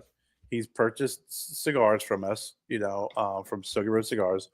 But my dad and his dad worked together in carpool for over 20 years. Oh, yeah. Oh, that's the guy you're telling me about. Okay. Yeah. First time I ever met him in person. So I'm sitting there like, holy shit. So I took a picture, sent to my dad. I was like, so it was really kind of cool. Now, was this when your dad was at 3 Mile Island? Yep. Okay. And I think they worked together in Lebanon too when they worked at Metropolitan Edison GP. So Oh, okay. but yeah, he and Frank because Frank lived on the south side of Lebanon, but they carpooled together for eons. Like, him, Jeff Fischel, like we knew the crew that all kind of carpooled together, and they were super great guys. And Frank was always, him and the guys that my dad carpooled with were always super generous and very, very, very, very cool guys. So it was pretty cool to meet him, in person. It was his youngest son. Um, uh, so I'll sidebar a little bit here. Where I grew up was, on the corner of 11th and Church Street, and there were smaller, narrow roads, and you could park cars on one side. That was it. And I remember Frank pulled up, and we had these hedges that lined the side of our yard, and a little gate. And it was a very big yard, but these hedges, and in the hedges were the walkway. And Frank pulls up, beeps the horn for my dad. Big Tony is traditionally late. I can't tell you how many times we walked into church and we have to walk right down the middle. We're always late. Oh, the walk of shame. Horrible walk of shame. So all of a sudden there's this laying on the horn, and it's and when you grow up in a small neighborhood like this, like everybody knows everybody. Yeah. Like, how back now I used to tell my kids, we talked about technology earlier, back when I was growing up, my dad had to worry about this family, this area, and these people because they were the ones. You always knew these were the fucked up people. This is the Yeah. people you want to say. These people had the cockroaches. So it was like, everybody knew everybody. But so, now you have to worry about the world because, you could be talking and thinking that you're talking to another 12-year-old friend, from Minneapolis, and it's freaking some pervert, somewhere Yeah. else, right? So this guy, I won't mention his name, but he was the local guy with the little hot rod car. This is the late 70s, right? He's revving his engine and laying on the horn, and cursing and cursing and cursing because Frank's blocking the road and waiting for my dad. So as he's yelling and cursing, he throws out a couple of f-bombs and threats. And the next thing that happened, I don't think he expected, which was my dad grabbed him through the window, dragged him out of the window, and he almost became a permanent freaking fixture in our hedges. And my dad had a few choice words to say to him, but I've never seen anybody evacuated from a car without the Yeah. door being opened. And my dad back in the day, he's a pretty big dude. He's 6'2". He's probably over 200 pounds. I'll never forget that. And I remember my dad hopped in the car and Frank was like, "Oh, you ready to go?" Like, didn't even skip a beat. Like, didn't even freaking sweat anything. Um, but yeah, that was my dad and my favorite Frank Disler story. But um, we went there one night. Got to like I said, got to hang out with Chris. It was really good seeing him. And he's he does a lot with cigar boxes. He makes guitars, he makes Oh clocks. yeah, I mean, yeah. he made a real nice clock for my dad, out of the Big Tony box, which was great. And then I was able to go over to the Harrisburg Beer and Cigars, and met up with James Garcia. Yeah. James Um, Garcia, yeah. so they were having an event there with HDA Cigars, and they're a new boutique company. Both I got to meet both owners, super nice guys, younger guys. It's veteran owned, but their cigars are made out of the factory that Blackwork Studio made out. Oh yeah, yeah. You remember telling me about that, yeah. So, and I know you and I talked about it. We're like, no, I know James really doesn't do a lot, a lot Yeah. of that. So, but I got a couple of their cigars and supported their event, and good cigars. I mean, it's come out of a good factory, you know. Yeah. But they expressed some interest that when we do our monthly show of bringing them on and getting to know them a little bit Oh yeah. better, I do think they need to. I think they're young. They are young, but I think they need to know how to promote their product. You know, Yeah. and it's not very easy to step into, and it's not easy to start doing it. But they got a solid product, and I think they need to talk about their product and the blends and what that brings to the table. Now I think now I think it's a good caveat where it's made, but you always can't hang your hat on that.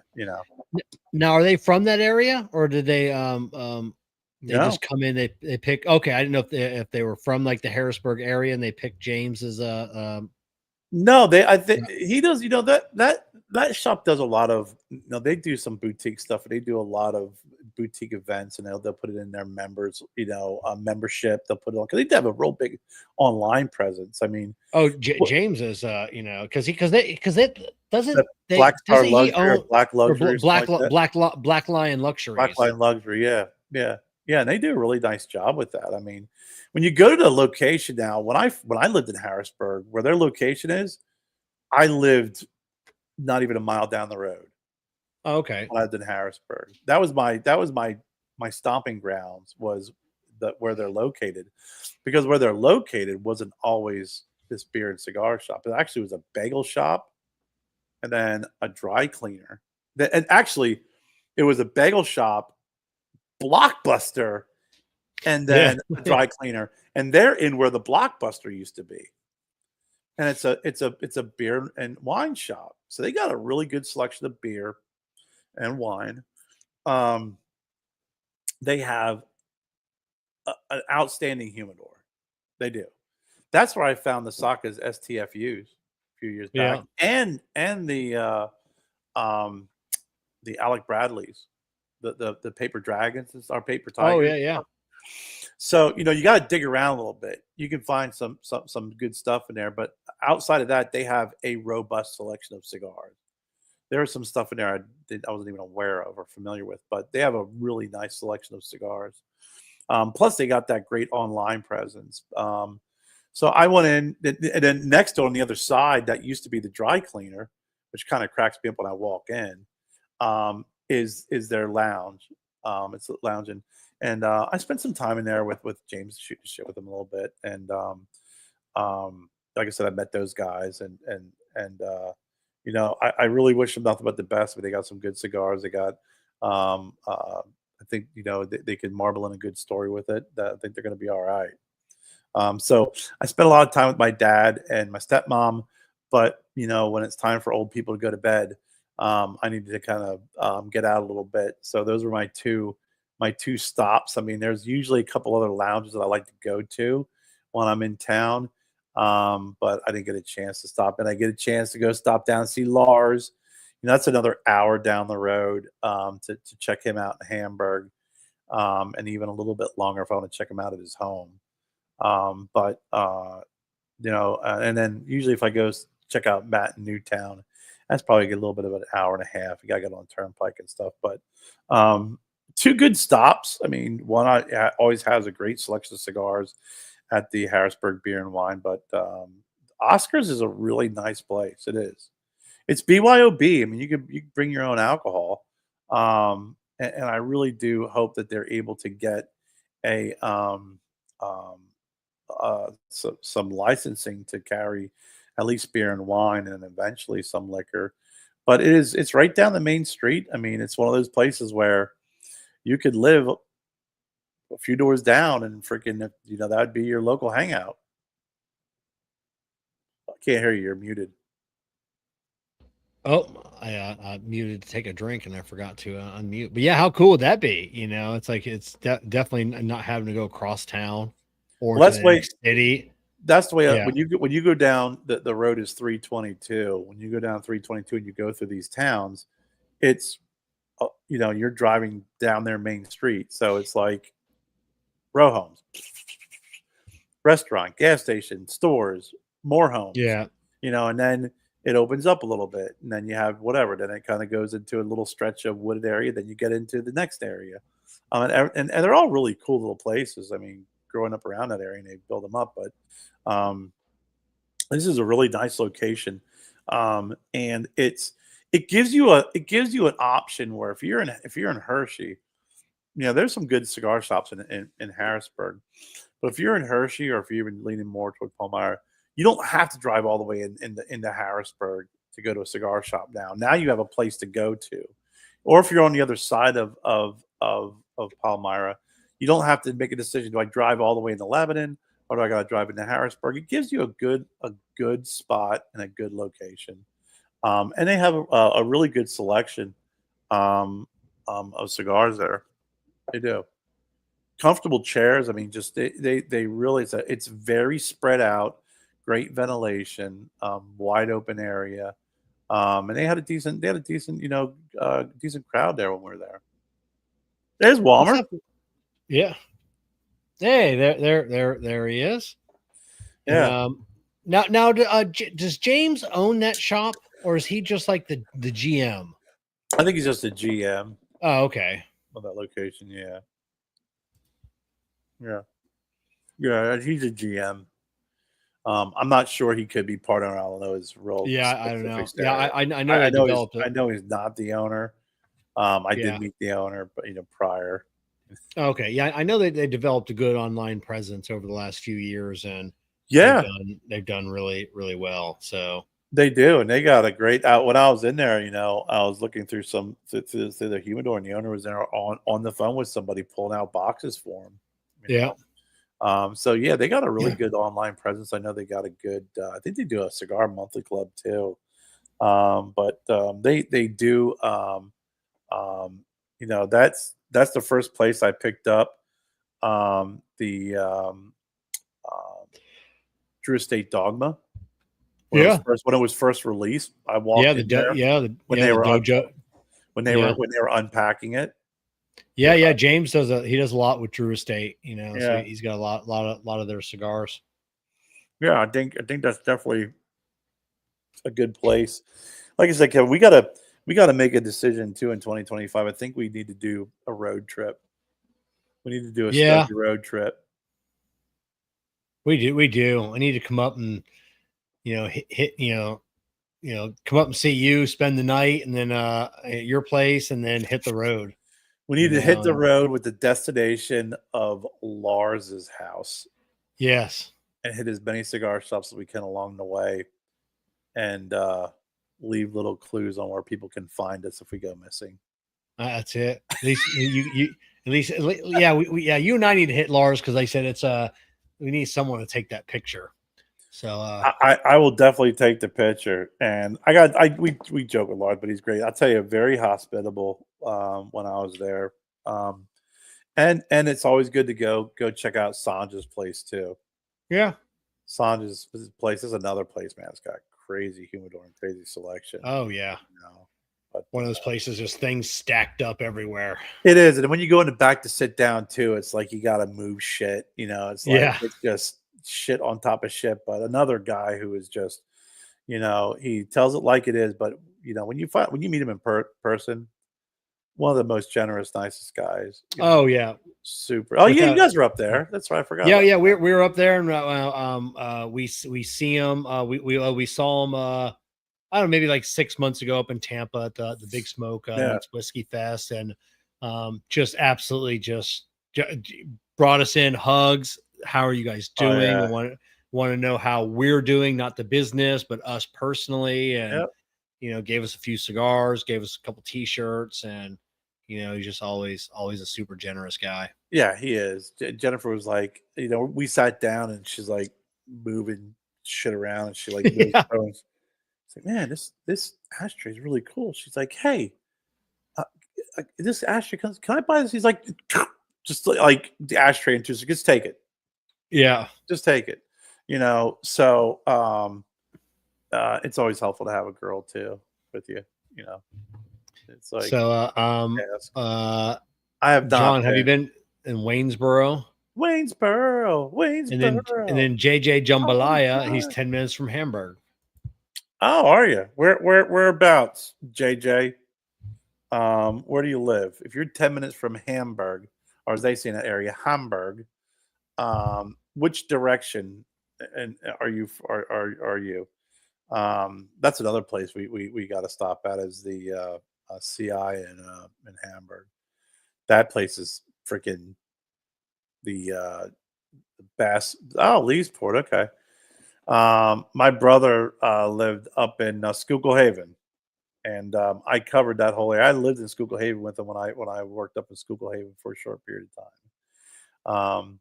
I worked at Enterprise Rent a Car in Schuylkill Haven, and our address was 33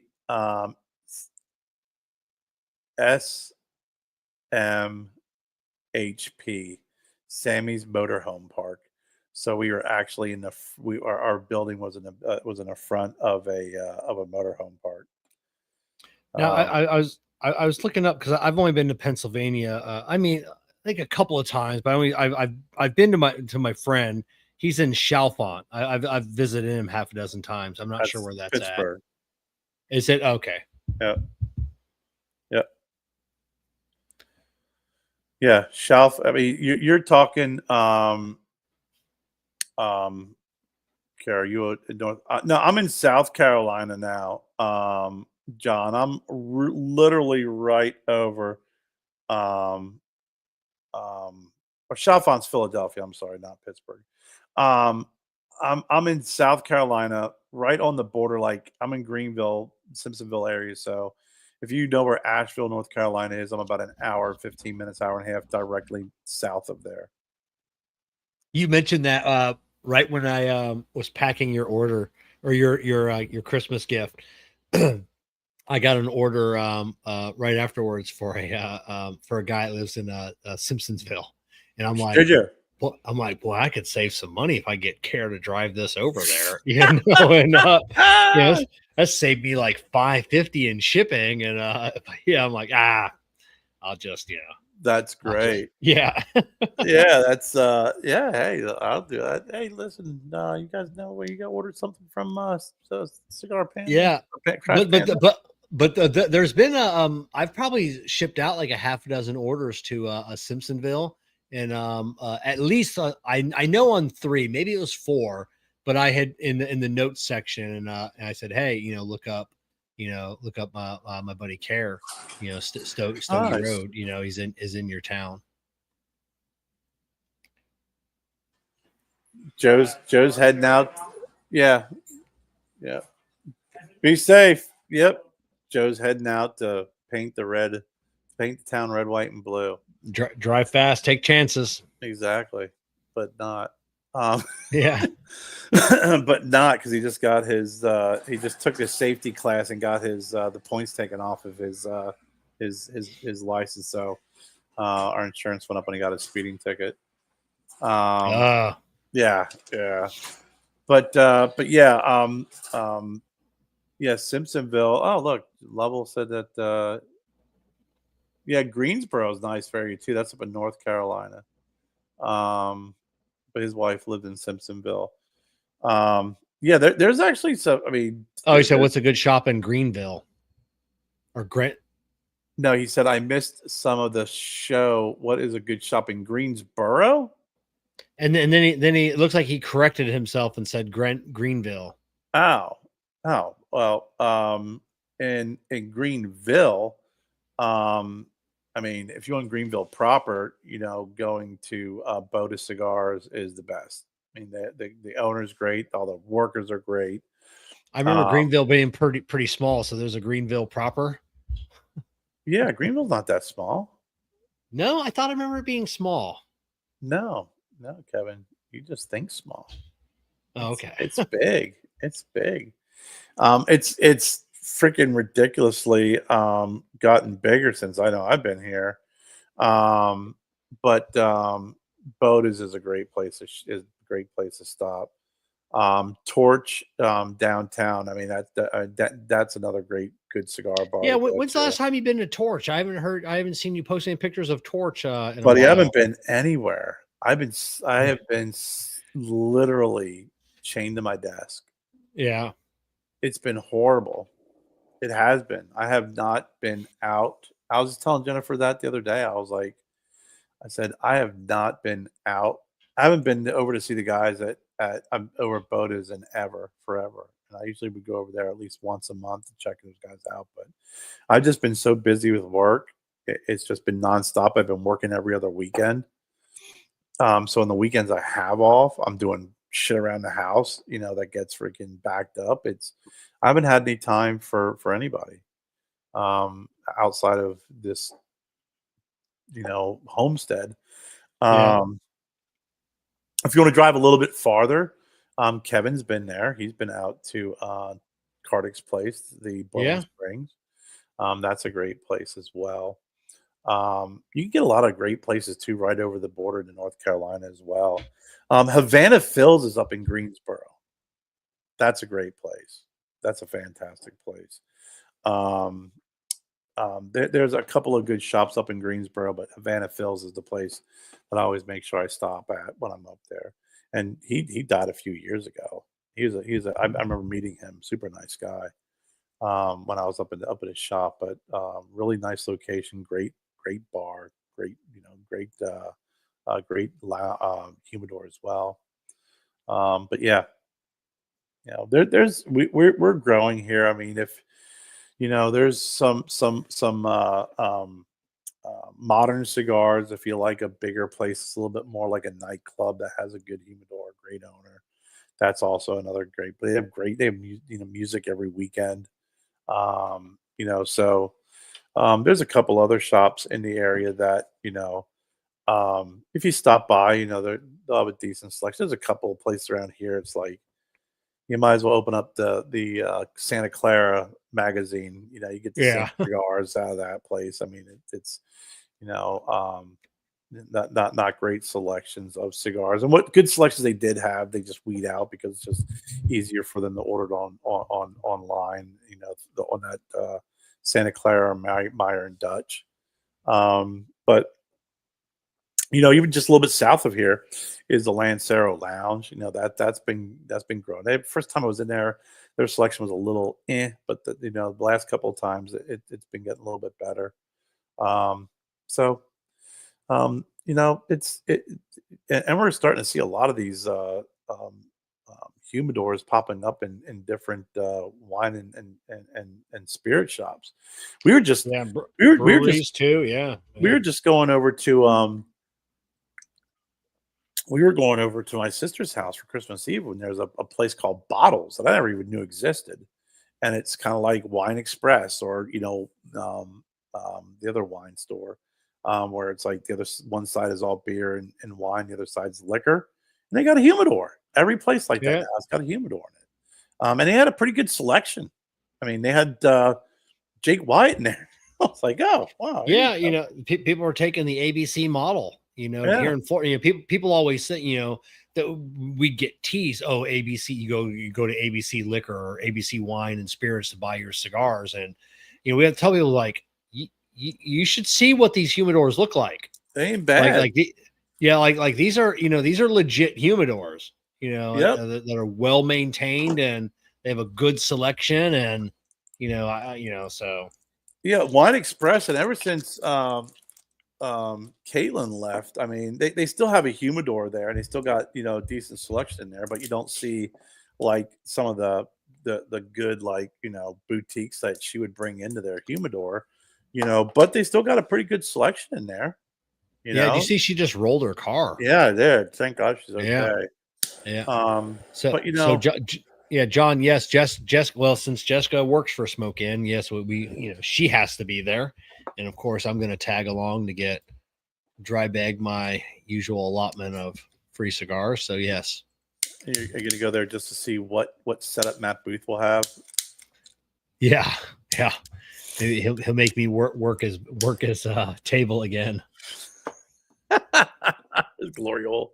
Um, but yeah, I mean, it's kind of crazy. I've seen a lot of places like that popping up. I mean, Yeah, there's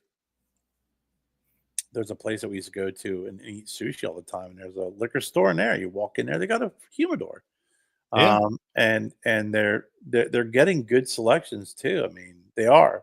I mean, it's there's some cigar lounges around here that I would go into, Bottles, I'd go into Wine Express, and I would go into a couple of the other places to buy a cigar before I'd go into some of the yeah, lounges around here. They have a better selection. They just do. yeah.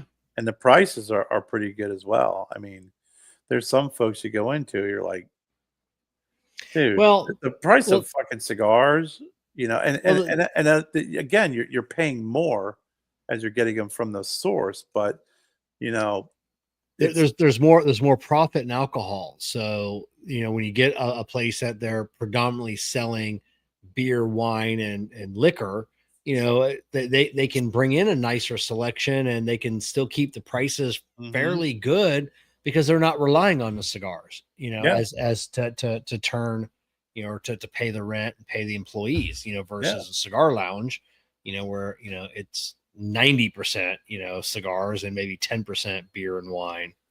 Yeah, no, definitely, and that's just I think some of these places you'll see that. Outman's another place. I haven't been to Outman's in a long time, but that was one of the first cigar shops that I went to where Caitlin worked, Yeah. and they actually they've been around for a while. The owner, he gets mixed reviews on people. He's always been cool with me. He's always been very, very cool with me. But they have a nice humidor. They got a nice bar. They actually have membership there. They used to have another cigar shop. This is where I met Caitlin the first time. They actually used to have a satellite shop in the mall. Oh Greenwood yeah, yeah. Mall. I remember Caitlin telling us about that when we had her on the show. Yeah, that's where I first met her. Was there, and they had a decent little selection. They had a little area you could smoke too. Yeah. So I used to go there and be like, Jennifer's like, I'm gonna go to the mall. I'm like, I'm gonna go upstairs, hang out, with Cigar Lounge. But yeah, and then just one year they just decided not. And he was there for like 20 some. It was ridiculous amount of time he was there. And just one year they're like, yeah, we're not gonna renew your your Yeah. your lease, your tobacco. That's it. And I'm like, fuck. I mean, but that's another good place too if you're in this area and you want to go. If you want to go some lounge hopping and what have you, Cigar Experience, Pete's place is really, really cool too. His new place, which is over in Malden area. He just opened that place up. They got good food too. And he's a good guy as well. He opened up a shop downtown that he opened up and then COVID hit. And it was Yeah. like, and he had a beautiful place, man. Kev, this place is beautiful. I mean, it really was. Great cigar, like a rooftop lounge too. Real nice area. But when you rely on a lot of your business being visitors, and Greenville brings in a pretty good crowd of folks, every year. Um, and COVID hits. I mean, it hits you pretty hard, man. Yeah. You know, you go mute again. No, Oh, okay. no. God, you Oh, okay. sound like you did. So yeah, I said COVID took out a lot of good lounges, and 100%. His place is pretty cool too. He held on for a while, with it. Now yeah. I know he opened up a few spots in Spartanburg and elsewhere, so he's still moving and shaking. And then you go up into North Carolina, some good places. But John, if you ever find yourself down here in Greenville, make sure you look me up, and we'll connect and meet at some of these places. So Kerr, that's another. It's been 2 hours. I know. We've talked about everything, so it's Yeah.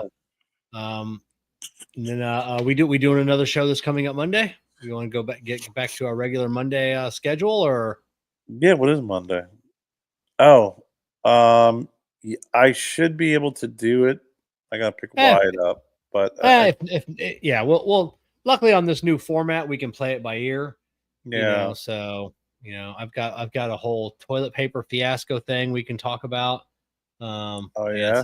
Yeah. Oh yeah. Yeah. So we'll Oh, talk I gotta about hear that. about that, man. Yeah. So but yeah. Why are you saying that at an hour and 54 minutes? Yeah. I I'm know. sitting there rambling about cigar shops, so I could have had a great freaking toilet paper story. Could have a great toilet paper story. So we're gonna save that for next week, either Monday, Tuesday, whenever we'll do it. So we want to thank everybody for coming on, joining us, the Puff and Ponder podcast, where conversations ignite. If you want to find Kerr and I on the social medias, Instagram, Twitter, or X, LinkedIn, Rumble, all the links are in the description down below. And we got to we got to get on, at least we got to get a theme song. I think that's what we need. You gotta get a theme song. Plus, hey, listen, I mean, we got a lot of viewers. I see that, and we got quite a lot. If you get an opportunity, because we'll review this, and we'll this will be showing, and we'll get even more views. It may not be live, but if there's any topics that you really are interested in, or you want to hear us talk about, let us know. I think it'd be interesting to weave in some of these suggestions. Even if it's politics, Kevin and I can still navigate through that and make it funny and entertaining. Yeah, because Kerr and I, we did not talk before the show. We did, this is kind of one of those, the things that we just start talking. We don't plan anything out ahead of time. So this is really just off the cuff, whatever we want to talk about, whatever's trending. But like Kerr said, if you have any topics that you really want to delve into, in the description is my email. Shoot me an email, and we'll and if you're an expert on a subject, or and you would like to talk about something in your field, it does not have to be cigar related. It could be anything. We got my we'll have a show coming up in a couple of weeks with my barber, Lenny. And Lenny, he wants to come on and tell some stories, Kerr. Some barbering stories, So yeah, oh boy. He's excited. So he's actually going to join me in studio since he lives here in town. But yeah, that'll be great. So, that's going to be awesome. Yeah, so, I won't allow anybody I know to come on here and talk about to give any stories. It'd be one of those shows that I would have to report it myself. yeah, just in hopes to get it taken down. I would take it down. So John, thank you. We were hoping that people would enjoy this kind of new content that we're doing, and like I said, the I Tap That Cigar show is not going away. We're still gonna be doing that, but like a once a month thing. This will be a little bit more, more weekly, and just be able to hang out. So yeah, cool. All right, Kerr, any final thoughts? No, I don't. No thoughts at all. Just, everyone be safe. Enjoy your the extended holiday season. Be safe if you're doing anything. You have any plans for New Year's? It's not always you that's the problem. It's the other idiots on the road. So just be very, very careful. And remember, there are no sober people on the road after midnight. So always keep Yep. that in mind. And nothing good ever happens in a bar after midnight. Always keep that in mind. That's for sure, bro. Yeah, but my dad gave me that advice a long time ago, and when I was younger, and I think I like hit 30, and I remember driving down the road, and I was like, "Hey, Dad, remember when you told me nothing good ever happens at a bar at midnight? Yeah, you were right. I'm really sorry about what I did when I was Yeah, younger. yeah, I yeah. was really stupid." But no, just enjoy yourself, and please be safe if you're going to go anywhere. Cool. All right, everybody. We'll see you couple days, week, whenever. We'll see you when we see you. See you.